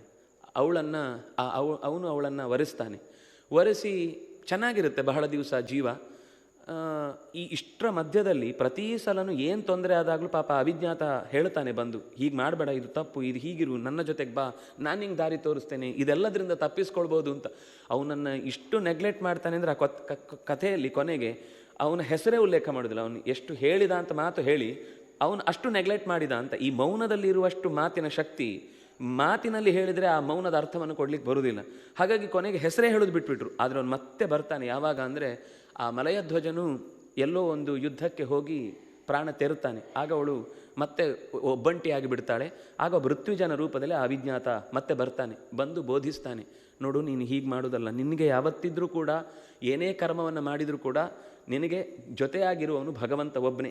ಅವನನ್ನು ನೀನು ಆರಾಧಿಸದೆ ಉಳಿದ ಎಷ್ಟೇ ಕರ್ತವ್ಯಗಳನ್ನು, ಎಷ್ಟೇ ದೊಡ್ಡ ರಾಜ್ಯವನ್ನು ಸಂಪಾದಿಸಿದರೂ ಕೂಡ ಅದು ಪೂರ್ಣವಾದ ಯಶಸ್ಸಿಗೆ ಕಾರಣ ಆಗುವುದಿಲ್ಲ ಅಂತ ಇಷ್ಟು ಹೇಳಿದ ಮೇಲೆ ಅವನಿಗೆ ಸಮಾಧಾನ ಆಗುತ್ತೆ. ಅವನು ಭಗವಂತನನ್ನು ಚಿಂತಿಸ್ತಾ ಅವಿಜ್ಞಾತನನ್ನು ಸಖನನ್ನಾಗಿ ಸ್ವೀಕರಿಸಿ ಉದ್ಧಾರ ಆಗ್ತಾನೆ ಅಂತ ಅಷ್ಟು ಕಥೆ ಅಲ್ಲಿಗೆ ಮುಗಿಯುತ್ತೆ. ನೀನು ನಿಜವಾಗಿ ಹೆಣ್ಣಲ್ಲ, ನೀನು ಪುರಂಜನ, ನೀನು ಗಂಡು, ನಿನಗೆ ಇರಬೇಕಾದ ಸಾಧನೆ ಈ ಕ್ರಮದಲ್ಲಿ ಇರಬೇಕಿತ್ತು, ನೀನೊಂದು ಯೋಚನೆ ಮಾಡಿದ ಕ್ರಮದಲ್ಲೇ ಹೆಣ್ಣಾಗಿ ಈಗ ಹುಟ್ಟಿದ್ದು ಅಂತ ಹೇಳಿ ಅವನ ಮೂಲ ಸ್ವರೂಪವನ್ನು ನೆನಪಿಸಿ ಅವನು ಉದ್ಧಾರದ ದಾರಿಯನ್ನು ತೋರುತ್ತಾನೆ ಅಂತ. ಪ್ರಾಚೀನ ಬರೀ ತಲೆ ಕೆಡಿಸ್ಕೊಳ್ತಾನೆ, ನನಗೆ ಯಾಕೆ ಹೇಳಿದ್ರಿ ಇದನ್ನು, ಇಷ್ಟೆಲ್ಲ ಕತೆ ಹೇಳಿದ್ದನ್ನು ನನಗೇನು ಬಂತು, ನನಗೆ ಈ ಕತೆ ಅರ್ಥ ಆಗಲಿಲ್ಲ ಅಂತಾನೆ. ಅದಕ್ಕೆ ಅದನ್ನು ಕತೆ ಮತ್ತೆ ಹೇಳ್ತಾನೆ. ಅವನು ಪುರಂಜನ ಅಂದರೆ ಯಾರು, ಇದು 2 ಡೈಮೆನ್ಷನ್ ಅಂತ ನಾನು ಹೇಳಿದೆ. ಇದು ಇತಿಹಾಸವೂ ಹೌದು, ಆದರೆ ಈ ಇತಿಹಾಸದ ಜೊತೆಗೆ ಈಗಿನ ವರ್ತಮಾನವೂ ಹೌದು. ಅದು ಭೂತದ ಕಥೆಯೂ ಹೌದು, ವರ್ತಮಾನದ ಕಥೆ ಹೌದು. ವರ್ತಮಾನದ ಕಥೆ ನಿನಗೆ ಹೇಳಬೇಕಿತ್ತು, ಅದಕ್ಕೆ ಭೂತದ ಕಥೆಯನ್ನು ಹೇಳಿದ್ದೇನೆ ಅಂತ. ಆದರೆ ಭವಿಷ್ಯದಲ್ಲಿ ನೀನು ಚೆನ್ನಾಗಿರಬಹುದು ಅಂತ. ಏನು ವರ್ತಮಾನ ಅಂದರೆ, ಪುರಂಜನ ಅಂದರೆ ಇನ್ನೇನೂ ಅಲ್ಲ, ಈ ಪುರದಲ್ಲಿ ಜನಯತಿ, ಈ ಪುರದಲ್ಲಿ ಹುಟ್ಟುವವನು, ಪುರವನ್ನೇ ಹುಡ್ಕೊಂಡು ಹೋಗುವವನು. ಈ ಶರೀರದಿಂದ ಮತ್ತೊಂದು ಶರೀರ, 84 ಲಕ್ಷ ರಾಶಿಗಳನ್ನು ದಾಟಿ ಬಂದ ಈ ಶರೀರ ಅನ್ನೋದು ಶರೀರವನ್ನು ಹುಡುಕ್ತಾ ಹೋಗುವಾಗ ಭಾರತದ ಕಡೆಗೆ ಬಂದ. ಇಲ್ಲಿ ಅವನಿಗೆ ಜನ್ಮ ಸಿಕ್ಕಿತು. ಇಲ್ಲಿ ಜನ್ಮ ಸಿಕ್ಕಿದ್ದು ಅಂದರೆ ಆ ಪಟ್ಟಣ ಅಂದರೆ ಇದೇ ಶರೀರ, 9 ಬಾಗಿಲಿನ ಶರೀರ. ಪೂರ್ವಕ್ಕೆ 5 ಬಾಗಿಲು, 2 ಕಣ್ಣು, ಮೂಗು, ಬಾಯಿ. ಉತ್ತರಕ್ಕೆ ಮತ್ತು ದಕ್ಷಿಣಕ್ಕೆ 2 ಬಾಗಿಲು, 2 ಕಿವಿಗಳು. ಕೆಳದ್ವಾರದಲ್ಲಿ 2 ಮಲಮೂತ್ರ ದ್ವಾರಗಳು. ಈ 9 ಪಟ್ಟಣದ ದಾರಿಗೆ ಹೋಗಲಿಕ್ಕೆ ಅಲ್ಲಲ್ಲಿ ಅಂದರೆ ಕಣ್ಣಿಗೆ ಹೋಗಲಿಕ್ಕೆ ಒಂದು ಶಬ್ದ ಹಾಕ್ತಾರೆ, ವಿರಾಜಿತ ಅಂತ, ಕಣ್ಣಿಗೆ ರುಚಿ ತರುವಂತಹ ಬೆಳಕಿನ ಊರು ಅಂತ, ಕಿವಿಗೆ ಶ್ರುತಿಧರ ಅಂತ. ಅವನು ಅಲ್ಲಿಗೆ ಹೋದದ್ದು ಕೇಳಲಿಕ್ಕೆ ಬೇಕಾದ ರುಚಿಗಳನ್ನು ತೊಗೊಂಡು ಹೋಗಲಿಕ್ಕೆ ಅಲ್ಲಿಗೂ 2 ಜನ ಇರ್ತಾರೆ, ಅವರೇ ಕರ್ಕೊಂಡು ಹೋಗೋದು. ಮನಸ್ಸು ಅಲ್ಲಿ ಅವಳಿಗೆ 5 ಹೆಡೆಯ ಸರ್ಪ ಇತ್ತು, ಪ್ರಾಣ ಅಪಾನ ವ್ಯಾನ ಉದಾನ ಸಮಾನ ಅಂತ ಮುಖ್ಯ ಪ್ರಾಣನ 5 ರೂಪಗಳು ಅಲ್ಲಿ ಹೇಳುವಾಗ ಬಹಳ, ಆ ಕಥೆಯಲ್ಲಿ ಹೇಳುವಾಗ ಮುಖ್ಯ ಪ್ರಾಣ ಯಾವಾಗ ಅಂದರೆ ಆ ಸರ್ಪಗಳು ಅವನಿಂದ ಆ ಜಾಗದಿಂದ ಕಳಚಿದ ಮೇಲೆ ಅವನ ಶರೀರ ಬಿದ್ದು ಹೋಯಿತು ಅಂತ. ಅಂದರೆ ಆ ಸರ್ಪಗಳು ಬಿದ್ದು ಹೋಗುವುದು ಅಂತಂದರೆ ಅವನಲ್ಲಿರುವ ಪ್ರಾಣಶಕ್ತಿ, ಆ ಪ್ರಾಣಶಕ್ತಿ ಜಾರಿ ಹೋದಾಗ ಶರೀರ ಬಿದ್ದು ಹೋಯಿತು ಅಂತ. ಅವಳಿಗೆ 10 ಜನ ಇದ್ದರು, ಪಂಚಜ್ಞಾನೇಂದ್ರಿಯಗಳು, ಪಂಚಕರ್ಮೇಂದ್ರಿಯಗಳು. ಅದರೊಬ್ಬ ಮುಖ್ಯಸ್ಥ ಇದ್ದ, ಅವನೇ ಮನಸ್ಸು. ಈ ಇವಳು ಯಾರು? ಬುದ್ಧಿಂತು ಪ್ರಮದಾಂ ವಿದ್ಧಿ ಅಂತ, ವಿವೇಕ ಅನ್ನೋದೇ ಅವಳು. ಅವಳ ಜೊತೆಗೆ ಈ ಜೀವ ಜೊತೆಯಾಗಿ ಚೆನ್ನಾಗಿ ಸಂಬಂಧ ಬಾಂಧವ್ಯ ಬೆಳೆಸಿಕೊಂಡು ಸರಿಯಾದ ವಿವೇಕಯುಕ್ತವಾದ ಬದುಕು ನಡೆಸಿದರೆ, ಯಾಕಂದರೆ ಬುದ್ಧಿಯ ವಶದಲ್ಲಿ ಇರುತ್ತೆ. ಬುದ್ಧಿ ನೆಟ್ಟಗಿದ್ದರೆ ಜೀವನ ನೆಟ್ಟಗಾಗುತ್ತೆ. ಬುದ್ಧಿ ಕೆಟ್ಟರೆ, ಮನಸ್ಸು ಕೆಟ್ಟರೆ ಸರಿಯಾಗುತ್ತೆ. ಬುದ್ಧಿ ಕೆಟ್ಟರೆ ಸರಿಯಾಗೋದು ಬಹಳ ಕಷ್ಟ ಇದೆ. ಯಾಕೆಂದರೆ ಅದು ಇಂಟಲೆಕ್ಚುವಲ್ ಅನ್ನೋದು ದಾರಿ ತಪ್ಪಿಸಿಕೊಂಡಿತು ಅಂತಂದರೆ ಮತ್ತೆ ಇಂಟ್ಯೂಷನಲ್ ಆಗಿ ಅದು ಯಾವತ್ತೂ ಶಕ್ತಿ ಬರುವುದಿಲ್ಲ. ಅದರಿಂದಾಗಿ ಕೊನೆಗೆ ಅವನು ಆ ರಾಜ್ಯವನ್ನೇ ಕಳಚಿಕೊಳ್ತಾನೆ. ಅಲ್ಲಿ ಮೊದಲು ಒಬ್ಬಳು ರಾಕ್ಷಸಿ ಬರ್ತಾಳೆ, ನನ್ನನ್ನು ಮದುವೆ ಜರ ಅಂದರೆ ಮುದಿತನ. ನಾವು ಬೇಡ ಅಂತ ಬಿಳಿ ಕೂದಲು ಒಂದು ಬಂದ ತಕ್ಷಣ ಕಿತ್ತಾಕೋದು, ಅಥವಾ ಅದಕ್ಕೆ ಡೈ ಹೊಡೆಯೋದು, ಅಥವಾ ಹಲ್ಲಿಗೆ ಇನ್ನಷ್ಟು ಏನೇನೋ ಹೊಸ ಸೆಟ್ ಹಾಕೋದು, ಚರ್ಮ ಸುಕ್ಕು ಕಟ್ಟಬಾರ್ದು ಅಂತ ಎಳೆದು ಕಟ್ಟೋದು, ಇನ್ನೇನೇನೇನೇನೇನೋ ಮಾಡ್ತಾ ಇತ್ತು. ನೀವು ಎಷ್ಟು ಬೇಡ ಅಂತ ತಳ್ಳಿದ್ರು ಆ ರಾಕ್ಷಸಿ ಗಟ್ಟಿಯಾಗಿ ಬಂದು ಎಲ್ಲರನ್ನೂ ಅಪ್ಕೊಳ್ತಾಳೆ ಅಂತ ಅನ್ನೋದು ನಮ್ಮನ್ನೇ ಆವರಿಸಿಕೊಳ್ಳುವ ಜರೆ. ಇದಾದ ಮೇಲೆ ಕಾಲ ದಿನ ಕಳೀತಾ ಹೋಗುತ್ತೆ. ಆ ಕಾಲ ಬಂದಾಗ 360 ಹಗಲು ಅನ್ನೋದು ಬಿಳಿ ಬೆಕ್ಕುಗಳು, ಇನ್ನು 360 ಸೈನಿಕರು ಕಪ್ಪು ಬೆಕ್ಕುಗಳು ಅಂತಂದರೆ ರಾತ್ರಿ. ಈ 360 ಅನ್ನುವ ವತ್ಸರದ ಕಾಲಗಳು ಚಂಡ ವೇಗದಿಂದ ಅವನನ್ನು ಕಿತ್ತುಕೊಂಡು ಬಹಳ ದೂರಕ್ಕೆ ಎಳ್ಕೊಂಡು ಹೋಗ್ತವೆ. ಅದಾದ ನಂತರ ಪ್ರಜ್ವಾರ, ಅದು ಮತ್ತೊಂದು ರೀತಿಯಿಂದ ದೇಹಕ್ಕೆ ಬರುವಂತಹ ವಯಸ್ಸಾದ ಮೇಲೆ ಬರುವ ಸಹಜವಾದ ನ್ಯೂನತೆಗಳು, ದೇಹದ ವೀಕ್ನೆಸ್ಗಳು. ಇದಾದ ಮೇಲೆ ಭಯ, ಅದರ ಜೊತೆ ಕೊನೆಗೆ ಮೃತ್ಯು. ಹೀಗೆ ಬಂದು ಅವನ ದೇಹ ನಾಶ ಆಗುತ್ತೆ. ನೀನು ಈ ಶರೀರದಲ್ಲಿ ಇದ್ದಾಗ ಮುಂದೆ ಯಾವತ್ತು, ಅದಕ್ಕೆ ಅವಿಜ್ಞಾತನ ಅನ್ನುವ ಗೆಳೆಯ ಅದು ಇನ್ಯಾರೂ ಅಲ್ಲ, ಭಗವಂತನೇ. ಅವನಿಗೆ ಹೆಸರೇ ಅವಿಜ್ಞಾತನಾಮ ಸಖ ಅಂತ, ಹೇಳದ ಗೆಳೆಯ, ಹೆಸರು ಹೇಳದ ಗೆಳೆಯ. ನಮ್ಗೆ ಎಷ್ಟೆಲ್ಲ ಅವನು ಅಲ್ಲಿ ಹೇಳುವಾಗ ರಾತ್ರಿ ಹಗಲು ಆ ಸರ್ಪ ಕಾಯ್ತಾ ಇತ್ತು ಅಂತ. ನಾವು ಉಸಿರಾಡುವಾಗ ಎಚ್ಚರ ಇರುವುದಿಲ್ಲ ನಮಗೆ, ಆದರೆ ಪ್ರಾಣ ಒಳಗಿನಿಂದ ನಿಂದು ನಮ್ಮನ್ನು ರಕ್ಷಿಸ್ತಾ ಇದ್ದಾನೆ ಅಂತಂದರೆ, ದೇಹ ಬೆಚ್ಚಗಿದೆ ಅಂತಂದರೆ ಉಳಿಸ್ತಾರೆ, ತಣ್ಣಗಾಗಿದೆ ಅಂದರೆ ಪೂರ ಬೆಚ್ಚಗೆ ಮಾಡಿಬಿಡ್ತಾರೆ, ಆಮೇಲೆ ನೀವು ಉಳಿಸ್ಲಿಕ್ಕೆ ಸಾಧ್ಯ ಇಲ್ಲ ಅನ್ನುವ ಹಾಗೆ. ಹಾಗಾಗಿ ಭಗವಂತನ ಅನುಗ್ರಹದಿಂದಾಗಿ ಇಷ್ಟೆಲ್ಲ ಸಹಾಯ ಮಾಡ್ತಾ ಇದ್ರು, ಅವನು ಅದನ್ನು ತಿರಸ್ಕಾರ ಮಾಡಿದ್ದಕ್ಕೆ ಅವನಿಗೆ ಆ ಪತನ ಆಯಿತು. ಆದರೆ ನೀನು ಹಾಗೆ ಶರೀರವನ್ನು ಪಾತ ಮಾಡಿಕೊಳ್ಳಬಾರದು ಅಂತ ಅನ್ನೋದಕ್ಕೋಸ್ಕರ ಇಷ್ಟು ವಿಷಯವನ್ನು ಹೇಳಿದೆ ಅಂತ ಹೇಳಿ ಪ್ರಾಚೀನ ಬರಿಗೆ ಆ ಕಥೆ ಮುಗಿಸಿ, ಅಲ್ಲಿ ಅವನಿಗೆ 10 ಜನ ಪ್ರಚೇತಸರು ಅಂತ ಮಕ್ಕಳಿರ್ತಾರೆ. ಅವರಿಗೆ ಉಪದೇಶ, ಅಲ್ಲಿ ಅವರು ಕಣ್ವಾಶ್ರಮದ ಪಕ್ಕಕ್ಕೆ ಬಂದಾಗ ಅಲ್ಲಿ ಉಪದೇಶ ಕೊಡ್ತಾರೆ ಋಷಿಗಳು ಅವನಿಗೆ. ಉಪದೇಶ ಕೊಟ್ಟಾಗ ಅವರು ಅಂದರೆ ಸೃಷ್ಟಿ ಮಾಡಲಿಕ್ಕೆ ಅದಕ್ಕಿಂತ ಮುಂಚೆ ತಪಸ್ಸು ಮಾಡಬೇಕು. ಏನು ತಪಸ್ಸು ಮಾಡಬೇಕು ಅನ್ನೋದಕ್ಕೋಸ್ಕರ ರುದ್ರ ದೇವ ಒಂದು ಉಪದೇಶ ಕೊಡ್ತಾನೆ. ಬಹಳ ಚೆನ್ನಾಗಿದೆ, ರುದ್ರಗೀತೆ ಅಂತ ಅದನ್ನು ಕರೆಯುವಂಥದ್ದು. ಕೊನೆಗೆ ಆ ಉಪದೇಶವನ್ನು ಕಳೆದುಕೊಂಡು ಅವರು ತಪಸ್ಸಿಗೆ ಹೋಗ್ತಾರೆ. ತಪಸ್ಸಿಗೆ ಹೋಗಿ ಮರಳಿ ಬರುವಾಗ ವಾರಕ್ಷಿ ಅನ್ನುವ ಒಬ್ಬಳನ್ನು ಮದುವೆಯಾಗಿ ಆ ಮೂಲಕ ಅವರ ಸಂತತಿ ಅಲ್ಲಿಗೆ ಮುಂದುವರಿಯುತ್ತೆ. ಇದು ವಿದುರ ಮತ್ತು ಮೈತ್ರಿಯ ನಡುವಿನ ಸಂವಾದವನ್ನು ಮುಗಿಸಿ ಮುಂದೆ ಅವನು ಮತ್ತೆ ಇನ್ನೊಬ್ಬ ಅಂದರೆ ಸ್ವಯಂಭುವ ಮನುವಿನ ಇನ್ನೊಬ್ಬ ಮಗ, ಈಗ ಉತ್ತಾನಪಾದನ ಕಥೆ ಆಯಿತು, ಅವನ ವಂಶದ ಕಥೆ ಆಯಿತು. ಪ್ರಿಯವ್ರತನ ಕಥೆಯನ್ನು ಮುಂದಿನ 5ನೆಯ ಸ್ಕಂಧ ಹೇಳುತ್ತೆ. ಅದನ್ನು ಮತ್ತೆ ನಾಳೆಯ ಚಿಂತನೆಯಲ್ಲಿ ನೋಡೋಣ ಅಂತ ಹೇಳ್ತಾ, ಕಾಯೇನ ವಾಚಾ ಮನಸಾ ಇಂದ್ರಿಯರ್ವಾ ಬುದ್ಧಿಯ ಆತ್ಮನಾವ ಅನುಸೃತ ಸ್ವಭಾವ ಕರೋಮಿ ಯದ್ಯತ್ ಸಕಲಂ ಪರಸ್ಮೈ ನಾರಾಯಣ ಇತಿ ಸಮರ್ಪಯಾಮಿ. ಕೃಷ್ಣಾರ್ಪಣಮಸ್ತು.